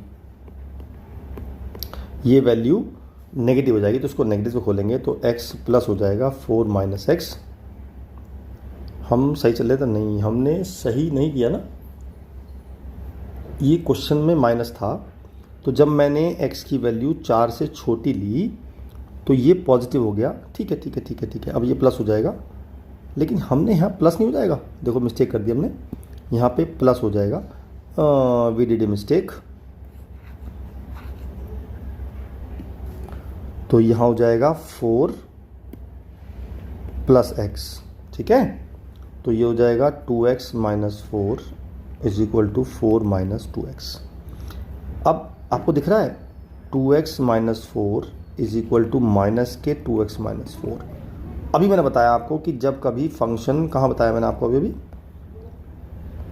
मैंने बताया था कि जब हाँ यहाँ बताया था मैंने, जब fx हमारा माइनस fx आ जाए तो हम fx को लेस देन 0 रख देते हैं। तो मेरा यही तो आ गया, तो मेरा ये इक्वल टू माइनस आ गया, इसका मतलब 2x minus 4 less than equal to 0, तो x less than equal to 2 आ गया। अब थर्ड केस लेते हैं, जब x ग्रेटर देन 4 लिया तो मैंने इसको खोल दिया, मॉड आ गया is equal to 4 minus 2x, ये x कट गया, 4 is equal to 4 minus 2x, इससे x की वैल्यू 0 आ गई, और 0 4 से बड़ी नहीं होती है, इसका मतलब ये सेटिस्फाई नहीं कर रही है। ठीक है, क्लियर है? तो इसका मतलब ये हुआ कि मेरा x की वैल्यू 2 आई थी और मैंने केस लिया था लेस देन 4, और मेरा लेस देन इक्वल टू 2 आया। देखो ये तो सेटिस्फाई, ये वाला केस तो सेटिस्फाई कर ही नहीं रहा है, छोड़ दिया मैंने।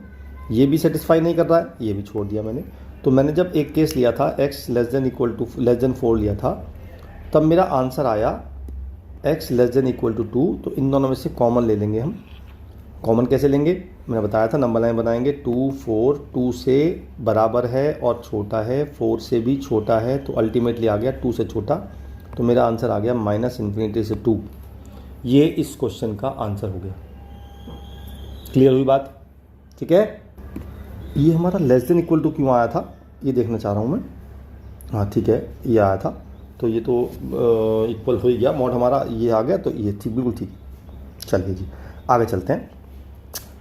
अगला कंसेप्ट लेते हैं हम ग्रेटेस्ट इंटीजर फंक्शन का। मैंने पहले ही बताया, एक मॉड का क्वेश्चन और है, वो भी ले लेते हैं जी। चलिए, ये तो आसान सा लग रहा है। अगर मैं इसके अंदर का एलसीएम लेता हूँ तो अंदर का एलसीएम आता है 1 प्लस मॉड एक्स, और अंदर आ जाएगा 1 plus mod x minus mod x whole mod greater than equal to 1/2। ये कट गया, तो 1 पे मॉड लगाएं या ना लगाएं कोई फ़र्क नहीं पड़ेगा, लेस देन इक्वल टू 1/2 आ गया। अच्छा, अब देखो ये भी वैल्यू हमेशा पॉजिटिव रहेगी, क्योंकि मॉड हमेशा पॉजिटिव होता है, और उसमें 1 ऐड करेंगे तो पॉजिटिव आएगा, तो इसका मॉड भी हम हटा सकते हैं। और जब हमारे पास ये वैल्यू पता है मुझे पॉजिटिव है, तो इसको क्रॉस मल्टीप्लाई भी कर सकते हैं। तो 1 प्लस मॉड एक्स आ गया, तो मेरा मॉड एक्स आ गया लेस देन इक्वल टू 1। अब मॉड खोलेंगे तो एक्स हटाएंगे, ये साइन यहाँ भी लगाएंगे, यहाँ भी बड़ी पॉजिटिव नेगेटिव, ये मेरा आंसर आ गया। तो एक्स की वैल्यू हो गई 1 से लेके -1 से 1 तक ओपन ब्रैकेट। ठीक है, क्लियर? बहुत बढ़िया, आगे चलते हैं। अब चलते हैं ग्रेटेस्ट इंटीजर फंक्शन पे। ये मैं पहले भी डिस्कस कर चुका हूँ, लेकिन फिर भी डिस्कस कर रहे हैं कि GIF क्या होता है। अगर मैं लिखूँ GIF ऑफ x, इसका मतलब होता है ये हमारा बॉक्स बनता है, इसे बोलते हैं GIF भी बोलते हैं, बॉक्स ऑफ x भी बोल देते हैं कुछ लोग। इसका मतलब ये होता है कि अगर इस x की वैल्यू किसी भी दो इंटीजर के बीच में है, यानी कि अगर मैं बोलूँ कि इसकी वैल्यू 2 और 3 के बीच में है, तो बॉक्स ऑफ x की जो वैल्यू हो जाएगी वो 2 हो जाएगी। मुझे हमेशा लेफ्ट वाला इंटीजर देखना है। तो जिस भी दो इंटीजर, कॉन्जिक्यूटिव इंटीजर होने चाहिए, जिस भी दो इंटीजर के बीच में इसकी वैल्यू है, तो जो लेफ्ट में इंटीजर है उसे ले लेंगे हम, तो वो हमारी वैल्यू हो जाएगी। अब मैं ऐसा पूछूं कि आपको मिल आएगा 5.75, तो इसकी वैल्यू क्या होगी बताओ फटाफट। Very good, 5। फिर पूछूं आपसे माइनस के 5.75 की वैल्यू क्या होगी, -5। नहीं, ये कहाँ गलती कर दी भैया आपने, ये वैल्यू होगी -6। क्यों कहा मैंने ऐसा? क्योंकि अगर ये वैल्यू -5 है, ये -6 है, ये -4 है, तो माइनस के 5.75 कहाँ पे लाई करेगी? मेरे ख्याल से यहाँ लाई करेगी। इसके लेफ्ट में कौन सा इंटीजर है? 6 है, तो इसलिए -6 लेंगे। बात समझ में आ गई? अच्छा, अगर इसके अंदर कोई इंटीजर वैल्यू होती है, मतलब अगर 1 वैल्यू है तो 1 ही लेते हैं। कोई भी इंटीजर है तो इंटीजर लेंगे। दूसरी बात, अगर कोई वेरिएबल में कोई इंटीजर ऐड हो रहा है तो उस इंटीजर को हम अलग कर सकते हैं, यानी कि ऐसे कर सकते हैं। क्यों कर सकते हैं? क्योंकि 2 से तो कोई फर्क नहीं पड़ेगा। भाई आप समझो, अगर ये मेरा 5.75 है प्लस 2 है, तो ये वैल्यू हो गई 7.75, इसकी वैल्यू हो गई 7।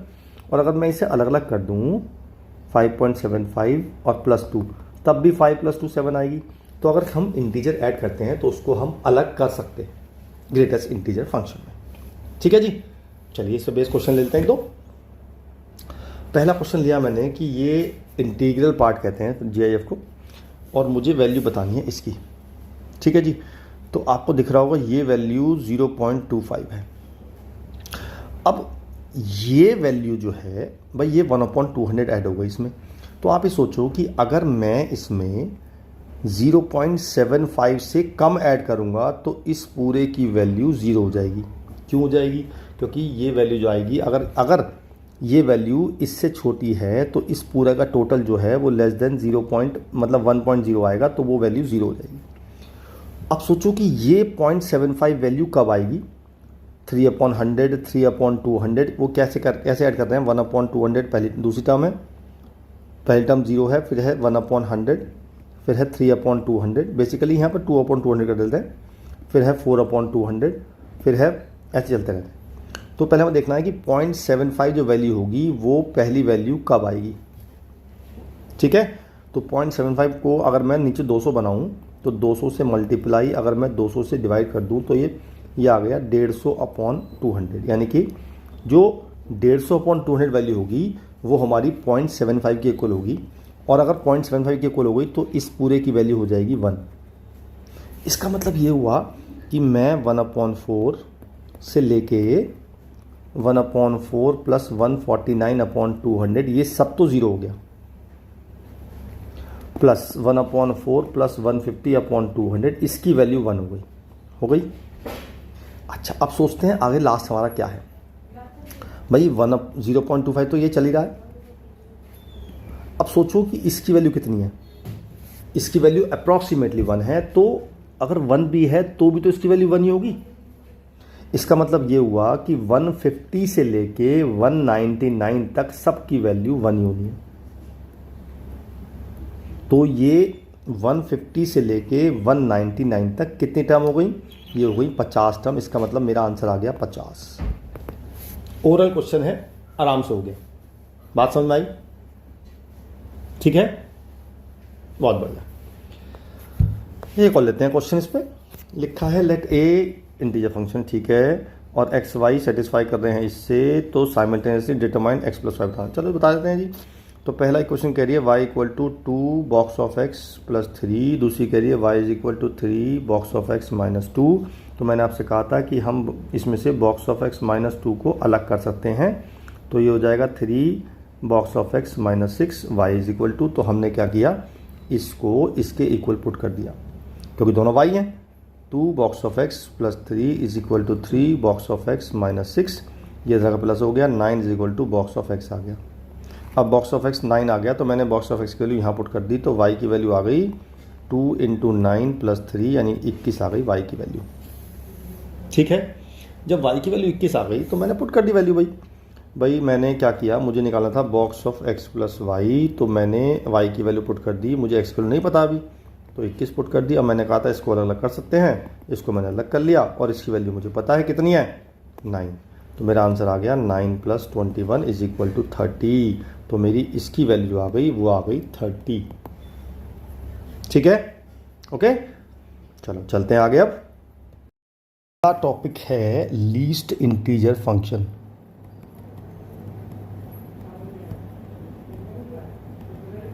जैसे मैंने आपको बताया था ग्रेटेस्ट इंटीजर फंक्शन, उसमें क्या करते हैं हम, अगर इस ब्रैकेट के अंदर की वैल्यू जो है वो 4 और 5 के बीच में है तो वैल्यू लेते हैं 4, यानी कि लेफ़्ट वाला इंटीजर लेते हैं। अगर ये 4.75 है तो इसके लेफ़्ट में जो भी है यानी कि 4 है वो उसकी वैल्यू लेते हैं। लीस्ट इंटीजर फंक्शन, तो पहली बात तो इसका जो ब्रैकेट होता है वो केवल ऊपर वाला होता है, नीचे वाला नहीं होता। यानी कि अगर 4.75 हो तो इसमें हमेशा राइट वाला लेते हैं, यानी कि अगला वाला। ठीक है, तो पहली बात तो ये हुआ कि हमेशा ग्रेटेस्ट इंटीजर फंक्शन में और लीस्ट इंटीजर फंक्शन में जो डिफरेंस होगा वो हमेशा -1 का होगा, क्योंकि लीस्ट वाला हमेशा बड़ा होगा। और ऐसा तब होगा जब मेरा x जो है वो इंटीजर नहीं होगा, और अगर x इंटीजर होगा तो आपको बताइए दोनों चीज़ सेम होंगी, यानी कि इन दोनों की वैल्यू सेम होगी। और कभी कभी ना ये जो ब्रैकेट अपने इन्होंने लगाया है, इस ब्रैकेट को कभी कभी कुछ बुक्स ने ऐसे भी लगाया है और उसको मेंशन किया है, let this is A least integer function या नियरेस्ट। ठीक है, तो वो करते हैं, आगे चलते हैं क्वेश्चन में। तो हमें पर केवल दो चीज़ याद रखनी है, एक तो ये जब हमारा x इंटीजर ना हो, और जब हमारा x इंटीजर हो, बस। ठीक है, चलिए क्वेश्चन लेते हैं। क्वेश्चन है इफ़ दिस तो है इंटीग्रल पार्ट, यानी कि ये तो हो गया GIF, एंड ये हो गया नियरेस्ट इंटीजर टू x, यानी कि ये हो गया हमारा लीस्ट इंटीजर। ठीक है जी, और मुझे ये दिया हुआ है, सॉल्व करना है मुझे, x की वैल्यू निकालनी है। तो पहला केस लिया मैंने, दो केस लिए मैंने पहला केस लिया, अगर x मेरा इंटीजर है तो इसका मतलब ये और ये दोनों सेम होंगे, और अगर सेम होंगे तो मैंने वैल्यू पुट कर दी, तो मेरा आ गया दिस का whole square is equal to 1, इसकी वैल्यू आ गई +-1, तो दो आंसर आ गए +1 और -1। ठीक है जी, पहला केस। दूसरा केस क्या हुआ, अगर ये इंटीजर नहीं है, अगर ये इंटीजर नहीं है तो क्या होगा, मैंने बताया था अभी आपको कि इसकी जो वैल्यू होती है वो इससे एक ज़्यादा होती है। तो मैंने क्या किया, मैंने इसकी वैल्यू ये यहाँ पुट कर दी, कहाँ, यहाँ। तो ये हो गया this +1 into GIF is equal to 1। अब इसको क्या करते हैं, मैं इसको फिलहाल y मान लेता हूँ GIF को, तो ये हो गया y² + y - 1 इक्वल टू 0। तो y की वैल्यू आ जाएगी -1 + -1 + 4/2, यानी कि -1 ± √5/2। तो दो वैल्यू आ गई। अब जब दो वैल्यू आ गई तो आपको ये तो दिख रहा होगा कि यार इनमें से कोई वैल्यू भी इंटीजर नहीं है, ना तो ये इंटीजर है और ना ही ये इंटीजर है। लेकिन मैंने y माना था ग्रेटेस्ट इंटीजर फंक्शन को, तो यार ये तो गलत बात हो गई। भाई ग्रेटेस्ट इंटीजर फंक्शन तो हमेशा इंटीजर ही आएगा ना, लेकिन ये तो इंटीजर नहीं है, तो इसलिए हमारी इससे कोई वैल्यू नहीं आई। तो हमारा आंसर केवल ये हुआ +-1, बस। केस 2 में हमारा कोई वैल्यू नहीं आई, इसलिए द आंसर इज +-1। ठीक है, क्लियर है। चलिए बहुत बढ़िया, आगे चलते हैं। अब अगला है क्वेश्चन है, ये हमारा लीस्ट इंटीजर फंक्शन है। तो जैसे आप सोचो कि अगर 8.75 की वैल्यू अगर मैं लीस्ट इंटीजर बताऊं तो इसकी 9 होगी, तो अगर मैं इसमें एक ऐड कर दूंगा तो क्या होगा, तो यार 10 हो जाएगी। सिंपल सी बात है ना, मतलब मीन्स कि हम इसमें भी किसी इंटीजर अगर प्लस में है उसको अलग अलग कर सकते हैं। चलिए जी, तो हम क्या करते हैं, इसको तो मैंने ऐसे लिखा और इसको लिख दिया मैंने x + 1 का whole square is equal to 25। ठीक है, अच्छा जी, तो ये हो गया मेरा x का स्क्वायर प्लस, इसको मैंने फ़िलहाल y मान लिया। ऐसा कर लेते हैं, इसको फ़िलहाल y मान लेते हैं। ये एक काम करते हैं ना, इसमें भी दो ही केस बनाते हैं, इंटीजर और नॉन इंटीजर। अभी चलो शुरुआत इसी से करते हैं कि मैंने माना x एक इंटीजर है, तो अगर x इंटीजर होगा तो सोचो इसकी और इसकी वैल्यू सेम होती है, तो इसका मतलब ये प्लस ये का whole square is equal to 25। अब इसमें +1 मुझे पता है अलग हो जाता है, तो ये हो जाएगा दिस +1 का whole square is equal to 25। अब मैं इसको y मान रहा हूँ, तो ये हो जाएगा y², इसका स्क्वायर खोल रहे हैं, y² + 1 + 2y is equal to 25, 2y² + 2y - 24 equal to 0, यानी कि y² + y - 12 इक्वल टू 0। इसके फैक्टर हो रहे हैं y² + 4y - 3y - 12 equal to 0, y + 4 और y - 3। तो y की दो वैल्यू आ गई -4 और 3। तो इसका मतलब पहला आंसर तो मेरा आ गया, x की वैल्यू आ गई -4 और 3। करेक्ट। चलिए जी, अब सोचिए कि अगर x मेरा इंटीजर नहीं है, नॉट इंटीजर, तो इसका मतलब जो इसकी वैल्यू रखूँगा मैं, तो वो रखूँगा GIF + 1, तो मैंने पुट कर दी। तो मेरी इक्वेशन जो तैयार हो जाएगी ये वाली, जो अगर मैं इस इक्वेशन रख दूँगा तो मेरी इक्वेशन बन जाएगी दिस +1 का होल स्क्वायर, और एक बनेगी दिस +1 और +1 का होल स्क्वायर। ठीक, देख लो, चेक कर लो, मैंने ये +1 बाहर आएगा, तो ये हो जाएगा दिस +2 का होल स्क्वायर हो जाएगा। फिर मैं इसको y मान ले रहा हूँ, तो ये जाएगा y प्लस 1 का whole square plus y plus 2 का whole square is equal to 25 है ना। हाँ जी 25 है। इनका दोनों का स्क्वायर खोल देते हैं, y square plus 1 plus 2y plus y square plus 4y is equal to 25, 2y square plus 6y minus 20 equal to 0। तो y square minus 3y minus 10 plus 3y minus 10 equal to 0। यार इसके भी factor हो रहे हैं, तो इसका मतलब ये हुआ y square plus 5y minus 2y minus 10 equal to 0। तो ये हो गया y प्लस 5 और y माइनस 2। तो y की दो वैल्यू आ गई -5 और 2। ठीक है, अब ध्यान सुनना कि मैंने y माना था इसको, अगर इसकी वैल्यू -5 और 2 के बीच में आ गई तो सोचो -5 कब होगी इसकी वैल्यू, वो तब होगी जब मैं x की वैल्यू इसके और इसके बीच में रखूँगा। ठीक है, तो इस केस में आ गई x की वैल्यू आ गई -5 से 4, -5 पे क्लोज आएगा, -4 पे ओपन आएगा, क्योंकि अगर -4 हो गई तो -4 लेनी पड़ेगी मुझे, लेकिन -5 होगी तो -5 लेनी पड़ेगी, वही मुझे चाहिए।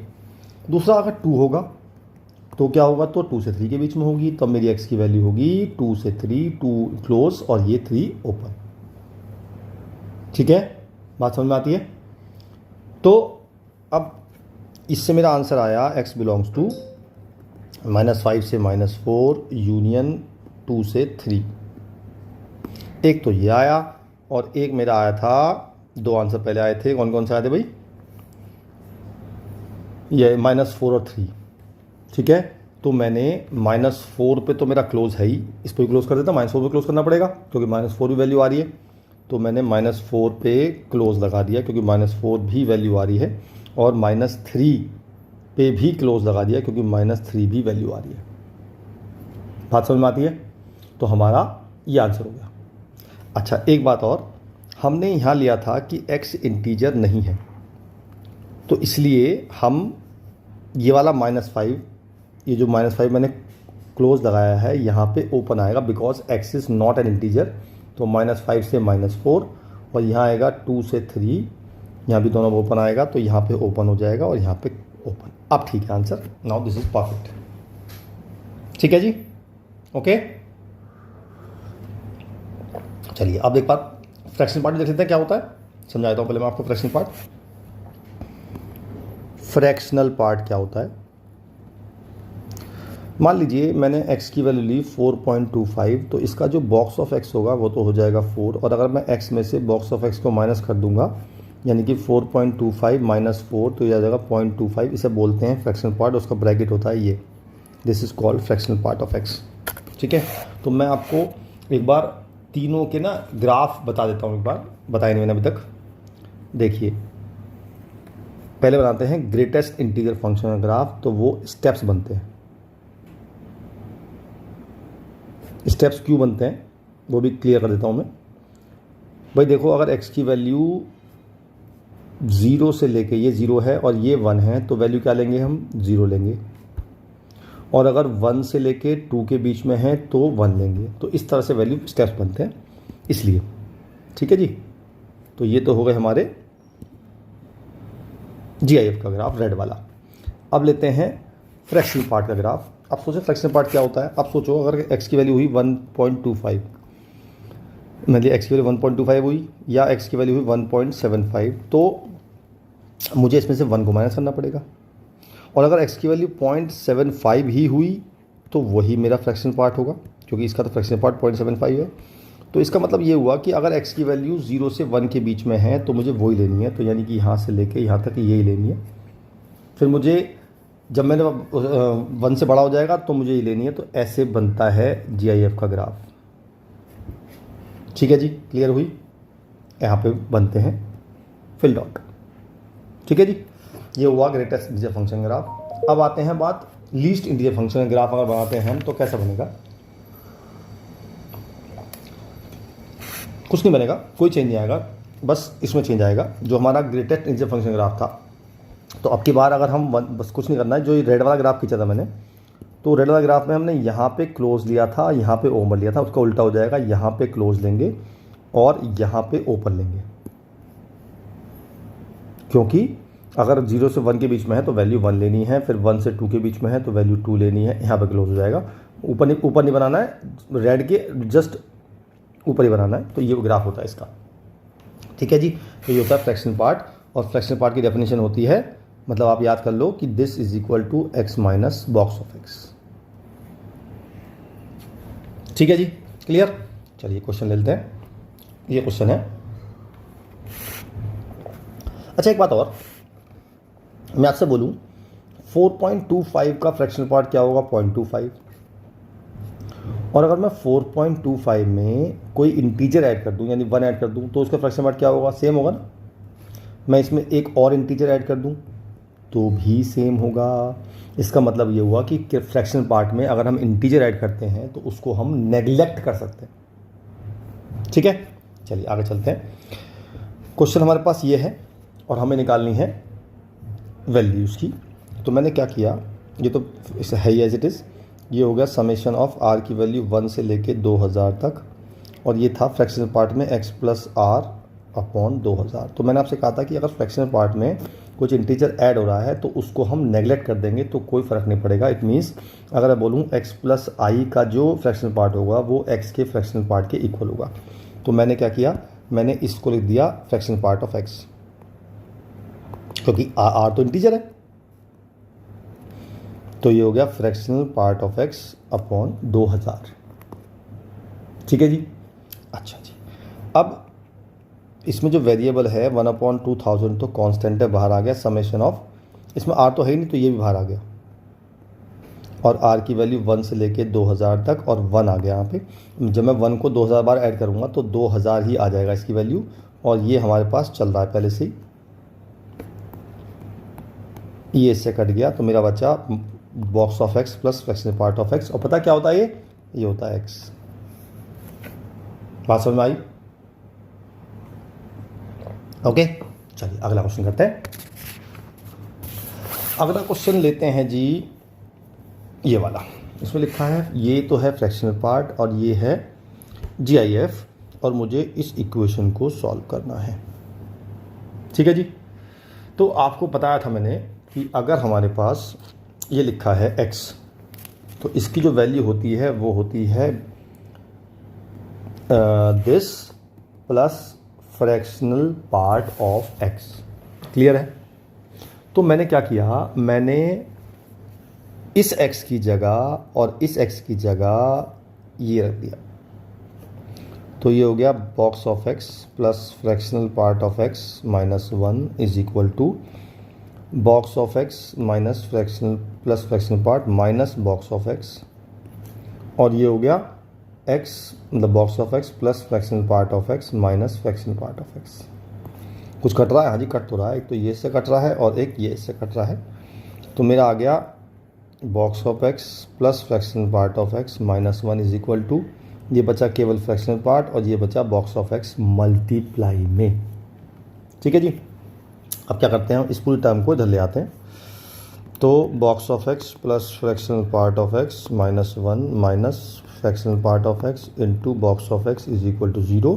अब मैं ना इसमें से कॉमन ले रहा हूँ, इसमें से कॉमन आ रहा है बॉक्स ऑफ x, बचेगा 1 minus fractional part of x, और यहाँ से इन दोनों में से भी मैंने माइनस कॉमन ले लिया, 1 minus fractional part of x is equal to 0। तो 1 minus fractional part of x आ गया इधर, तो बचा box of x minus 1 equal to 0। तो इससे फ्रैक्शनल पार्ट की वैल्यू आ गई 1 और बॉक्स ऑफ x की वैल्यू आ गई 1। ठीक है। अच्छा, अब फ्रैक्शनल पार्ट तो 1 हो ही नहीं सकता, फ्रैक्शनल पार्ट हमेशा 0 से 1 के बीच में होता है, याद कर लो, 0 क्लोज और 1 ओपन। तो हमारे पास ये तो पॉसिबल नहीं है, इसका मतलब ये 1 आ गया। अब सोचो ये 1 कब होगा, जब मेरी x की वैल्यू 1 से लेके 2 तक लाई करेगी, और 1 पे होगा क्लोज, 2 पे होगा ओपन। ये मेरी x की वैल्यू आ गई। बात समझ में आती है? चलिए बहुत बढ़िया, अगला चलते हैं। अगले में उसने मुझे 3 इक्वेशन दे दी, लिखा है solve the equations x y z, verify the following equation this. ये GIF है और ये फ्रैक्शनल पार्ट है। ठीक है जी, ओके। तो सबसे पहले क्या करना है हमें, मैं ना इन तीनों इक्वेशंस को पहले ऐड कर देता हूँ, यानी कि x plus box of y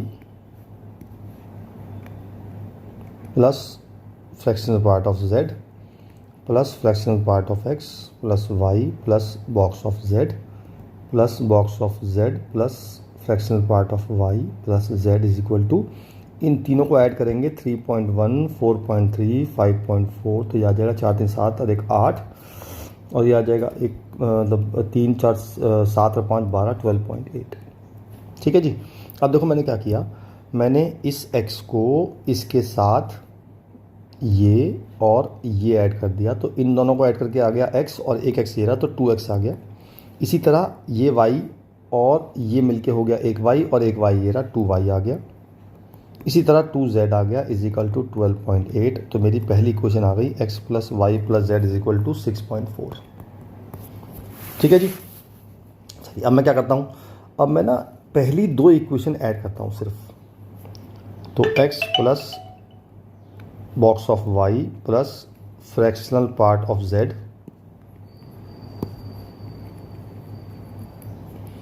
plus fractional part of z plus y plus box of z is equal to, जब मैं इन दोनों का करूँगा तो मेरा ऐड आएगा दिस प्लस दिस 4 और 7.4। ठीक है जी। मैंने फिर वही किया, मैंने ये किया कि मैंने इस x को और इस ये x ये रहा और एक y ये रहा, और ये मिलके बन गए मेरे z, तो x plus Y plus z तो ये बन गया, plus fractional part of x बचा प्लस y बचा, box of x is equal to 7.4। ठीक है जी। चलिए जी, अब क्या करना है, इसकी वैल्यू मुझे दे रखी है कितनी, 6.4 निकाल चुका मैं, तो 6.4 इज इक्वल टू प्लस आएगा यहाँ पे, plus fractional part of x plus box of y is equal to 7.4, इसमें से माइनस कर दिया, 1 आ गया। अब मुझे ये पता है कि इसकी वैल्यू हमेशा इंटीजर होती है और इसकी वैल्यू इंटीजर नहीं होती है, इनका सम आ रहा है 1, इसका मतलब ये 1 हो गया और ये 0 हो गया, और कोई पॉसिबिलिटी नहीं है। इसका मतलब दिस इज इक्वल टू 1 और box of x is equal to 0, इसका मतलब y की वैल्यू तो आ गई मेरी 0 से 1 के बीच में, है ना। ठीक है, मतलब फिलहाल हम इसकी वैल्यू 1 ले लेते हैं, इसकी वैल्यू 0 लेते हैं। ठीक है जी। अच्छा, अब मैं क्या करता हूँ, मैं लास्ट 2 इक्वेशंस को ऐड करता हूँ, तो क्या आएगा देखते हैं जरा। Fractional part of x plus Y plus box of z plus box of x plus fractional part of y और plus z is equal to, इनको ऐड करेंगे तो आएगा 9.7। आ गया जी। चलिए अब क्या देखते हैं इसमें, हमने इसको और इसको ऐड किया तो x आ गया, ये y है और ये z है, फिर से x plus Y plus z आ गया, यानी कि 6.4 plus box of z plus fractional part of y is equal to 9.7, इसका मतलब box of z plus fractional part of y is equal to, इसमें से इसको माइनस कर दिया तो 3.3 हो गया। तो इसका मतलब ये भी क्लियर हो गया कि इसकी वैल्यू हो गई 3 और इसकी वैल्यू हो गई 0.3। तो मेरे पास दूसरा आ गया, box of z is equal to 3, box of z आया ना, हाँ, और फ्रैक्शनल पार्ट ऑफ y आया 0.3। ठीक है जी। अच्छा, अब मैं क्या करता हूँ, एक बार फर्स्ट और लास्ट को भी ऐड कर लेते हैं। जब हम फर्स्ट और लास्ट को ऐड करेंगे तो मैं, आप करना है, मैंने कर लिया, मेरा आ रहा है x plus Y plus z plus box of x plus fractional part of z is equal to 8.5। ये फिर से वैल्यू 6.4 रख गई, तो इसकी वैल्यू मेरी फिर से आ गई 2.1, तो ये हो गया 2 और ये हो गया 0.1। इसका मतलब बॉक्स ऑफ x आ गया 2 और सेक्ट z आ गया, मतलब फ्रैक्शनल पार्ट ऑफ z आ गया 0.1। ठीक है जी। अच्छा जी, अब देखो क्या क्या आ गया मेरा, मैं एक बार लिख देता हूँ। मेरा बॉक्स ऑफ x आ गया, बॉक्स ऑफ y आ गया, बॉक्स ऑफ z आ गया, बॉक्स ऑफ y आया था मेरा 1 और बॉक्स ऑफ z आया था 3। फ्रैक्शनल पार्ट ऑफ y ये मेरा आ चुका ना, हाँ आ चुका 0.3, और फ्रैक्शनल पार्ट ऑफ x भी मेरा आ चुका, ये आ गया मेरा 0। बस, तो x की वैल्यू हो गई integer part of x plus fractional part of x 2, y की वैल्यू हो गई 1 प्लस 1.3 और z की वैल्यू हो गई 3.1। बस ये आंसर आ गया। बढ़िया क्वेश्चन था ना, है ना। चलिए आगे चलते हैं। अगला इक्वेशन है हमारे पास X cube is equal to, इसको ले गए बॉक्स ऑफ एक्स प्लस 3। ठीक है जी। तो एक सिस्टम बना के देखते हैं इसमें कि भाई क्या कहाँ तक वैल्यू सेटिस्फाई करेगी। अगर मैं x की वैल्यू लेता हूँ 0 से 1 के बीच में, 0 को इंक्लूड कर लेते हैं, तो बॉक्स ऑफ x की वैल्यू क्या हो जाएगी पता है? ये हो जाएगी 0, मैंने पुट कर दी, तो x cube is equal to 3 आ जाएगा। तो x की वैल्यू आ जाएगी क्यूब रूट ऑफ 3। बात समझ में आती है? अच्छा, क्यूब रूट ऑफ 3 1 से छोटा तो नहीं होता, 1 से बड़ा होता है, इसलिए ये सेटिस्फाई नहीं कर। ठीक है। अच्छा जी, अब अगर मैं x की वैल्यू लेता हूँ 1 से 2 के बीच में, 1 इंक्लूड करके, तो बॉक्स ऑफ x की जो वैल्यू आ जाएगी वो आ जाएगी 1। तो पुट कर देंगे x cube is equal to 4 आ जाएगा। x की वैल्यू आ जाएगी 4 का क्यूब रूट। ठीक है। और 4 का क्यूब रूट कितना होता है पता है आपको? हाँ जी, 1 से 2 के बीच में ही होता है, तो इसलिए एक x की वैल्यू ये आ गई। ठीक है। अच्छा, अगर मैं एक बार चेक करते हैं, नेगेटिव लेके पुट करते हैं, तो अगर x की वैल्यू लेता हूँ -1 से 0 के बीच में, -1 को इंक्लूड करता हूँ, तो बॉक्स ऑफ x की वैल्यू आएगी -1। मैं पुट करता हूँ यहाँ पे, तो एक्स क्यूब की वैल्यू आ जाएगी 2। तो पॉजिटिव आएगी ना, है ना? तो पॉजिटिव ले सकते हैं, इसलिए वो आंसर खत्म हो जाएगा। अगर मैं x की वैल्यू लेता हूँ सपोज -2 से -1, तो वैल्यू हो जाएगी इसकी एक्स क्यूब की 1, तो भी पॉजिटिव आ रही है। तो इसका मतलब नेगेटिव तो कोई सेटिस्फाई करेगी ही नहीं। अब बात करते हैं पॉजिटिव की। एक तो आ गई मेरी आंसर, और लेते हैं x की वैल्यू अगर मैं लेता हूँ 2 से 3 के बीच में, तो बॉक्स ऑफ x की वैल्यू हो जाएगी 2, तो एक्स क्यूब की वैल्यू आ जाएगी 5। ठीक है। अच्छा, अब जो 5 वैल्यू होती है, 5 का क्यूब रूट होता है, वो भी 1 से 2 के बीच में होता है, तो ये भी सेटिस्फाई नहीं करेगा। ठीक है, बात समझ में आती है? तो केवल एक ही वैल्यू सेटिस्फाई कर रही है। अच्छा, इस बात को हम प्रूव कैसे कर सकते हैं? इस बात को प्रूव कर सकते हैं हम ग्राफ बना के। अगर मैं x cube is equal to box of x plus 3 का ग्राफ बनाता हूँ, तो इसका ग्राफ अलग बनेगा, इसका ग्राफ अलग बनेगा, और दोनों ग्राफ देखते हैं कहाँ कहाँ काटेंगे। या ऐसा कर सकते हैं कि हम एक्स क्यूब -3 का ग्राफ बना सकते हैं और इसका अलग बना सकते हैं। अच्छा, ग्राफ बनाने में दिक्कत आती है आपको, तो मेरी 5 वीडियो हैं ग्राफ पे, जो केवल ग्राफ पे बनी हुई है, आप देख सकते हैं। तो एक्स क्यूब -3 का ग्राफ बनाने के क्या करते हैं? पहले बनाते हैं एक्स क्यूब का ग्राफ। एक्स क्यूब का ग्राफ होता है इस तरह से, और मुझे -3 करना है, तो मैं क्या करूँगा, इस ग्राफ को 3 डिस्टेंस नीचे खिसका दूंगा। तो यानी कि जो ग्राफ बनेगा y को एक्स क्यूब -3 का, तो वो कुछ इस तरह से बनेगा, जो कि 3 से जाएगा यहाँ -3 से। अब बनाने हैं बॉक्स ऑफ एक्स का ग्राफ। वो पता ही आपको क्या होता है, बॉक्स ऑफ एक्स का ग्राफ स्टेप्स बनते हैं ना, है ना? तो अब देखो, ये वैल्यू 0 कब होती है भाई? x की वैल्यू 3 की पावर 1/3 जो वैल्यू होती है, वो 1 से 2 के बीच में होती है। तो अगर मैं इसे लेता हूँ 0, इसे लेता हूँ 1, इसे लेता हूँ 2, तो एक तो ग्राफ बन गया मेरा यही जो मैंने बनाया, ये यहाँ से लेके यहाँ तक। एक बनेगा फिर यहाँ से लेके और यहाँ तक।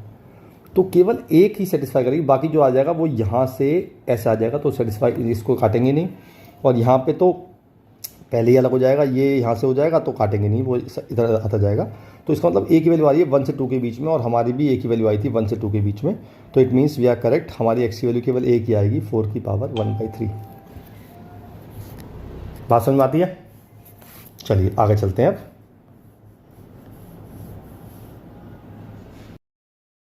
तो आगे जो क्वेश्चन हैं, अब जो आगे क्वेश्चन होंगे वो टोटल ग्राफ पे डिपेंड करेंगे। तो जिन लोगों ने एप्लीकेशन ऑफ डेरिवेटिव यानी कि डिफरेंशिएशन नहीं पढ़ा है, उनको ये चीज़ समझ में नहीं आएगी, क्योंकि इसमें यूज़ होगा मैक्सिमा मिनिमा का कंसेप्ट। ठीक है जी, तो चलिए स्टार्ट करते हैं। हमने निकालनी है solve equation for all different values of A, यानी कि मुझे निकालनी है X cube -3x is equal to A का सॉल्यूशन निकालने। तो हम क्या करेंगे, इसका ग्राफ बनाएंगे। अब इसका ग्राफ कैसे बनाएंगे? क्यूबिक है, तो क्यूबिक का ग्राफ कैसे बनाते हैं? हम इसको फंक्शन मान लेते हैं सबसे पहले, और इसका निकालते हैं डिफरेंशिएशन। वो आया 3x² - 3। हम f' को 0 पुट करते हैं और उससे x की वैल्यू निकालते हैं, उन्हें बोलते हैं क्रिटिकल पॉइंट्स। तो मेरी +-1 वैल्यू आ गई, तो x की 2 वैल्यू आ गई, क्रिटिकल पॉइंट्स 2 आ गए।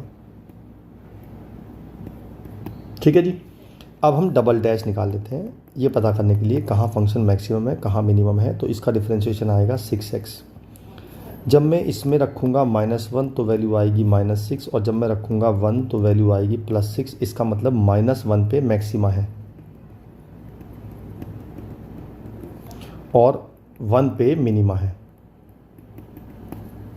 तो मुझे दो बातें पता चल गई। पहली बात तो ये कि मेरे क्रिटिकल पॉइंट्स हैं +1 और -1। इसका मतलब मेरा ग्राफ जो होगा वो इन दोनों पे टर्न करेगा, और 1 पे है मैक्सिमम मिनिमम वैल्यू और -1 पे है मैक्सिमम वैल्यू। तो अगर मैं f1 निकालता हूँ तो कितनी वैल्यू आती है? मैं जब x का 1 रखूँगा तो मेरी वैल्यू आएगी -2, और जब मैं f-1 निकालूंगा तो मेरी वैल्यू आएगी 2। इसका मतलब ये हुआ कि अगर मैं इसका ग्राफ बनाऊँ तो x की वैल्यू 1 मैंने यहाँ ले ली और -1 मैंने यहाँ ले ली, मतलब 1 और -1। अब 1 पे है -2, यानी कि ये ले ली मैंने -2, और इस पे है 2, ये ले ली मैंने 2।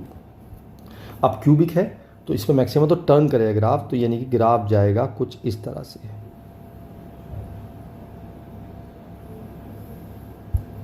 ये ग्राफ बन गया मेरा x³ - 3x का। क्लियर हुआ? देखो मैंने क्या किया, पहले डिफरेंशिएशन निकाला उस चीज़ के लिए कि मुझे पता करना है कि मेरा ग्राफ कहाँ पे टर्न कर रहा है। तो जब मैंने क्रिटिकल पॉइंट निकाले तो दो वैल्यू आ रही है क्रिटिकल पॉइंट्स, -1 और +1। क्रिटिकल पॉइंट्स कैसे आते हैं? जब हम f' को रखते हैं 0 और जो उससे x की वैल्यू आती है उन्हें बोलते हैं क्रिटिकल पॉइंट्स। वहाँ पे ग्राफ टर्न करते हैं, या तो ऊपर से नीचे होता है या नीचे से ऊपर होता है। अब मुझे ये पता करना था कि मेरा 1 पे जो क्रिटिकल पॉइंट्स आए हैं वहाँ पे या तो मैक्सिमम होगा या मिनिमम होगा, क्योंकि टर्न करना है ग्राफ। तो इसलिए मैं चेक कर लिया कि मेरा डबल डैश निकाल के कि मेरा -1 पे आ रहा है मैक्सिमम और 1 पे आ रहा है मिनिमम। मैं निकाल लिया 1 पे आ रही है मेरी वैल्यू -2 यानी कि मिनिमम वैल्यू, और -1 पे आ रही है 2 यानी मैक्सिमम वैल्यू। तो मैंने -1 पे 2 मार्क किया, तो ये वैल्यू हो गई 2 और ये वैल्यू हो गई -2, है ना। ये ग्राफ बन गया मेरा इसका।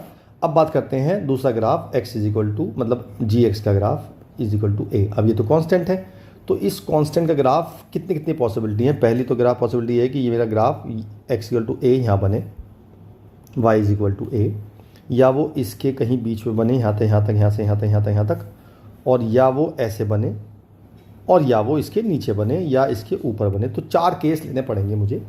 मैंने पहला केस लिया जब a की वैल्यू 2 से बड़ी होगी। अगर 2 से बड़ी होगी तो मेरा ग्राफ जाएगा, मतलब ये ग्राफ ऐसे जाएगा और ये केवल a की जगह काटेगा, तो इसका एक रूट होगा, 1 रूट, क्योंकि एक जगह काट रहा है। अब अगर x की वैल्यू मैं एग्जैक्टली 2 लेता हूँ a की वैल्यू, तो एक तो यहाँ काट रहा है और एक यहाँ काटेगा, तो इसका मतलब क्यूबिक है तो 3 रूट होंगे, लेकिन 2 रूट सेम होंगे। इसमें 1 real root and 2 imaginary roots. ठीक है, यहाँ पे क्या होगा, 3 रूट होंगे तो 2 इक्वल रूट्स होंगे और 1 डिफरेंट। अब अगर a की वैल्यू 2 से छोटी हो, -2 से बड़ी हो, यानी कि इसके बीच में हो, तो ये हमेशा 3 पॉइंट पे काटेगा। तो इसका मतलब 3 डिफरेंट रूट होंगे। अच्छा, अगर a की वैल्यू एग्जैक्टली -2 ले लूँ तो ये सेम कंडीशन बनेगी। एक तो रूट, 2 रूट यहाँ हो जाएंगे और एक रूट यहाँ हो जाएगा। सेम कंडीशन ये वाली रिपीट हो जाएगी। और जब a की वैल्यू मैं -2 से छोटी लूँगा तो मेरा ग्राफ यहाँ नीचे जाएगा, तो एक बार काटेगा बस यहाँ पे केवल, है ना। तो केवल एक रूट बनेगा ये वाली कंडीशन पे, यानी कि 1 रियल एंड 2 इमेजिनरी। बस आपको ये बताना था कि a की डिफरेंट वैल्यू के लिए मेरी रूट्स कितने कितने आएंगे। ठीक है, एक क्वेश्चन और करेंगे ऐसे अभी। अगला है, मुझे बताना है show that this equal to 1 real root such that this equal to 3 where this equal to greater 3 चलो जी, ठीक है। तो मैंने क्या करना है, सबसे पहले मुझे क्यूबिक को इधर रोकना है और बाकी -5, और मुझे इसका ग्राफ बनाना है जैसे पहले बनाया था। तो पहले मैंने f' निकाल लिया, वो आ गया 3x² + 4x + 1। इसको मैंने 0 पुट किया, उससे निकालते हैं क्रिटिकल पॉइंट्स। तो ये इसके मिडिल टर्म स्प्लिट हो रही है, तो ये हो जाएगा x + 1 और 3x + 1 = 0। x की वैल्यू -1 और -1/3 आ गई। फिर मैंने साथ साथ डबल डैश भी निकाल लिया, डबल डैश आ गया 6x + 4। जब मैंने x की वैल्यू -1 रखी तो नेगेटिव आ गया, तो यानी कि मैक्सिमम एट -1। और जब मैंने -1/3 पुट की तो मेरा पॉजिटिव आया, तो ये हो गया मिनिमम। ठीक है जी। अब हम निकाल लेते हैं f-1 की वैल्यू, f-1/3 की वैल्यू। जब मैं f-1 निकालूंगा, -1 यहाँ पुट कर दूंगा, तो -1 2 और -1 -1 +2 और -1 0 वैल्यू आएगी। ठीक है जी। और जब मैं f -1/3 निकालूंगा तो देखते हैं कितनी वैल्यू आती है। -1/27 +2/9 और -1/3, इसका एलसीएम आ जाएगा 27, तो -1, 9 × 27, 6 और 9, तो ये आ गया मेरा -10 -4/27, बहुत छोटी वैल्यू आ रही है। तो इसका ग्राफ बनाते हैं। मैंने ग्राफ बनाया, मेरी दो ही वैल्यू आ रही हैं, एक तो -1 और एक -1/3। मैंने -1 ले लिया यहाँ पे और -1/3 ले लिया यहाँ पे। इस पे तो वैल्यू 0 आ रही है, यानी कि यहाँ वैल्यू आ रही है, और इस पे नेगेटिव वैल्यू आ रही है, यानी कि यहाँ वैल्यू आ रही है, और दो ही क्रिटिकल पॉइंट्स हैं। इसका मतलब मेरा ग्राफ जो बनेगा वो कुछ इस तरह से जाएगा और यहाँ से जाएगा और यहाँ से जाएगा। ठीक है जी, ये ग्राफ बन गया मेरा इसका। और मुझसे कह रहा जा रहा है y = -5 एक ग्राफ ये बनेगा, तो y = -5 का ग्राफ जो बनेगा वो करीब यहाँ जाएगा। तो इसका मतलब केवल एक ही पॉइंट पर काटेगा, तो इसलिए इसका एक ही रूट होगा, सिंगल रूट। ठीक है, राइट। तो ग्राफ बनाने में सेम चीज़ की मैंने पहले f' निकाला, क्रिटिकल पॉइंट निकाले, फिर निकाले कहाँ मैक्सिमम है कहाँ मिनिमम है, फिर वैल्यू निकाली, फिर ग्राफ ड्रॉ कर दिया। ठीक है, क्या करो, समझ में नहीं आ रही एक बार और? चलो एक क्वेश्चन और कर लेते हैं। Find the all values of parameter k for which the equation has are real. चलो जी, तो मैंने पहले अब क्या देखो, बाई क्वाड्रेटिक है, इसकी ग्राफ बनाते हैं। इसको इधर ले आते हैं -k, तो इसको फंक्शन मान लेते हैं। सेम कंसेप्ट होगा, पहले f' निकालेंगे तो 4x³ + 12x² - 16x, इसको 0 पुट करते हैं तो x कॉमन लेंगे, बल्कि 4x कॉमन ले लेते हैं, तो x² + 3x - 4, इसके फैक्टर हो रहे हैं 4x, x² + 4x - x - 4 = 0, 4x, x + 4 और x - 1, x की 3 वैल्यू आ गई, 0, 1 और -4। अब हम डबल डैश निकाल लेते हैं, सीधा सीधा डबल डैश निकालेंगे तो आएगा 12x² + 24x - 16, तीनों वैल्यू पुट करेंगे, डबल डैश 0 निकालेंगे, डबल डैश 1 निकालेंगे, डबल डैश -4 निकालेंगे, ये आ गया -16, 1 रखेंगे तो आएगा 12 + 24 36, 20 आएगा प्लस के, और -4 रखेंगे तो ये आएगा 24, 12 × 16 -24 × 4 -16, तो ये हो जाएगा मेरा पॉजिटिव वैल्यू आ रही है कि नहीं? पॉजिटिव वैल्यू आ रही ना, ठीक है। इसका मतलब ये हुआ 0 पे हुआ मैक्सिमम और 1 पे और -4 पे, दोनों पे मिनिमम। तो 0, 1 और -4 वैल्यू भी निकाल लेते हैं इसकी। तो मैंने पहले f0 निकाला तो 0 ही आ गया, f1 निकाला तो 5 - 8 -3 आ गया।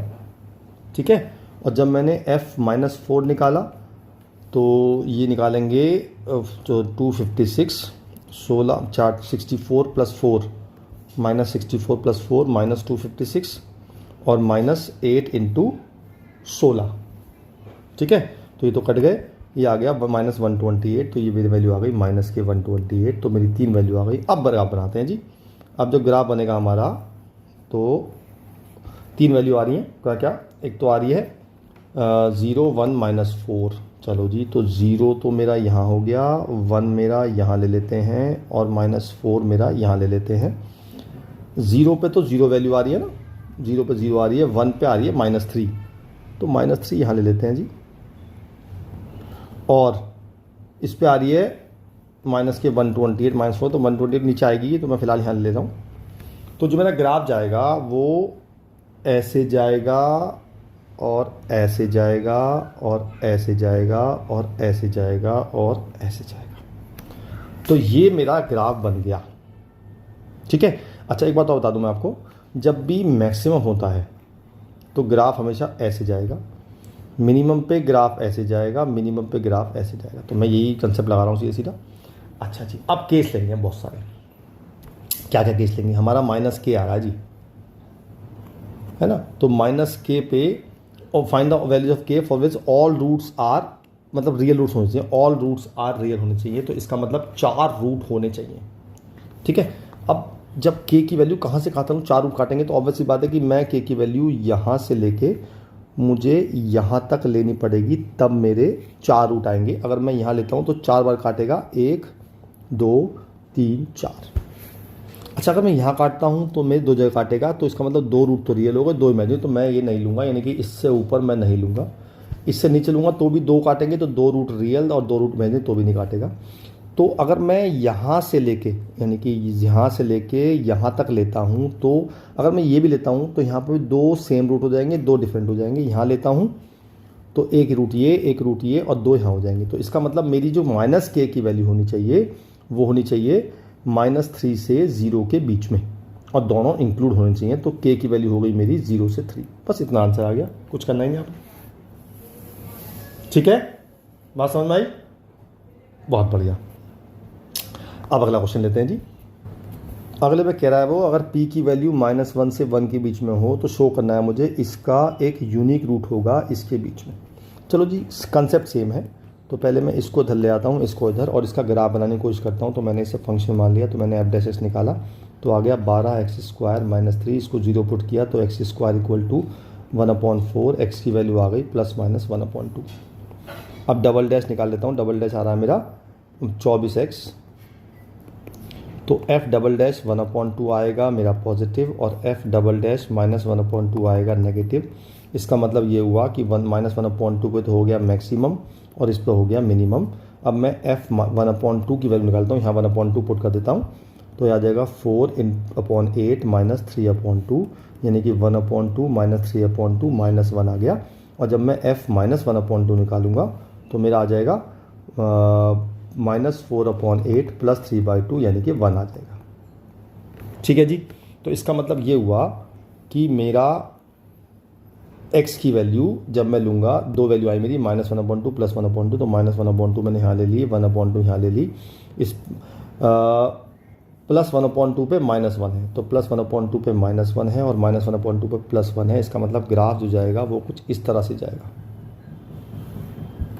ये तो बात क्लियर होगी। चलिए जी, अब वो कहता है = p, और p की वैल्यू जो है वो हमेशा -1 के 1 के बीच में है। तो अगर मैं y को p लेता हूँ, p -1 मेरा यहाँ आएगा और +1 मेरा यहाँ आएगा, -1 यहाँ आएगा, यहाँ पे आएगा। तो अगर इसके बीच में लेता हूँ तो मेरी p की वैल्यू जो है मेरी यहाँ पे +p है। तो p की वैल्यू अगर -1 से 1 के बीच में है तो मेरा ग्राफ जो बनेगा ऐसे ऐसे यहाँ लाइन बनेगी नहीं। ठीक है, तो इसका मतलब क्या हुआ? अब मुझे क्या करना है? मुझे ये करना है कि भाई हमारी x की वैल्यू 1/2 से 1 के बीच में होनी चाहिए। तो 1/2 से लेके मेरा 1/2 यहाँ है और 1 मेरा यहाँ है। 1 कहाँ लेंगे? अगर हम 1 लेते हैं, 1 कहाँ लेंगे? पहले निकालते हैं ये वैल्यू कितनी आ रही है। यानी कि हम इसको अगर 0 पुट करते हैं तो 4x³ - 3x को अगर 0 पुट करते हैं, x की वैल्यू तो 0 आती है, तो 0 तो आई गई, यानी कि इससे पास कर रहा है। और एक वैल्यू कॉमन लेंगे तो 4x² = 3, x² = √3/2 आ जाएगा। इसका मतलब ये जो वैल्यू हुई ये √3/2 हुई। तो जो 1 वैल्यू आएगी यहाँ होगी। तो इसके बीच में देखते हैं कितनी बार काट रहा है। तो ऑब्वियस सी बात है कि अगर ये लाइन देखूँ मैं तो हर बार ये केवल एक ही पॉइंट पे कट कर रहा है, -1/2 और 1 के बीच में। और यही बात तो मुझे प्रूव करनी है। मुझे प्रूव करनी है कि अगर p की वैल्यू -1 से 1 के बीच में होगी तो इसका केवल एक ही सोल्यूशन होगा 1/2 और 1 के बीच में। तो 1/2 और 1 के बीच में हमारा जो इसका ग्राफ है और इसका ग्राफ है वो केवल एक ही बार काट रहा है, इसलिए यूनिक सॉल्यूशन हो गया और यही हमें प्रूव करना है। बात समझ में आती है? तो ये हमारा जो इक्वेशन चैप्टर था ये पूरा ख़त्म हो गया। सारी वैरायटी बता दी मैंने आपको। बस अब आपका काम है, मैं आपको इसके डिस्क्रिप्शन में एक असाइनमेंट डाल देता हूँ। अगर आपको प्रैक्टिस करनी है तो इससे प्रैक्टिस आप कर सकते हैं। ठीक है, फिर मिलता हूँ किसी और चैप्टर के साथ। तब तक के लिए बाय बाय।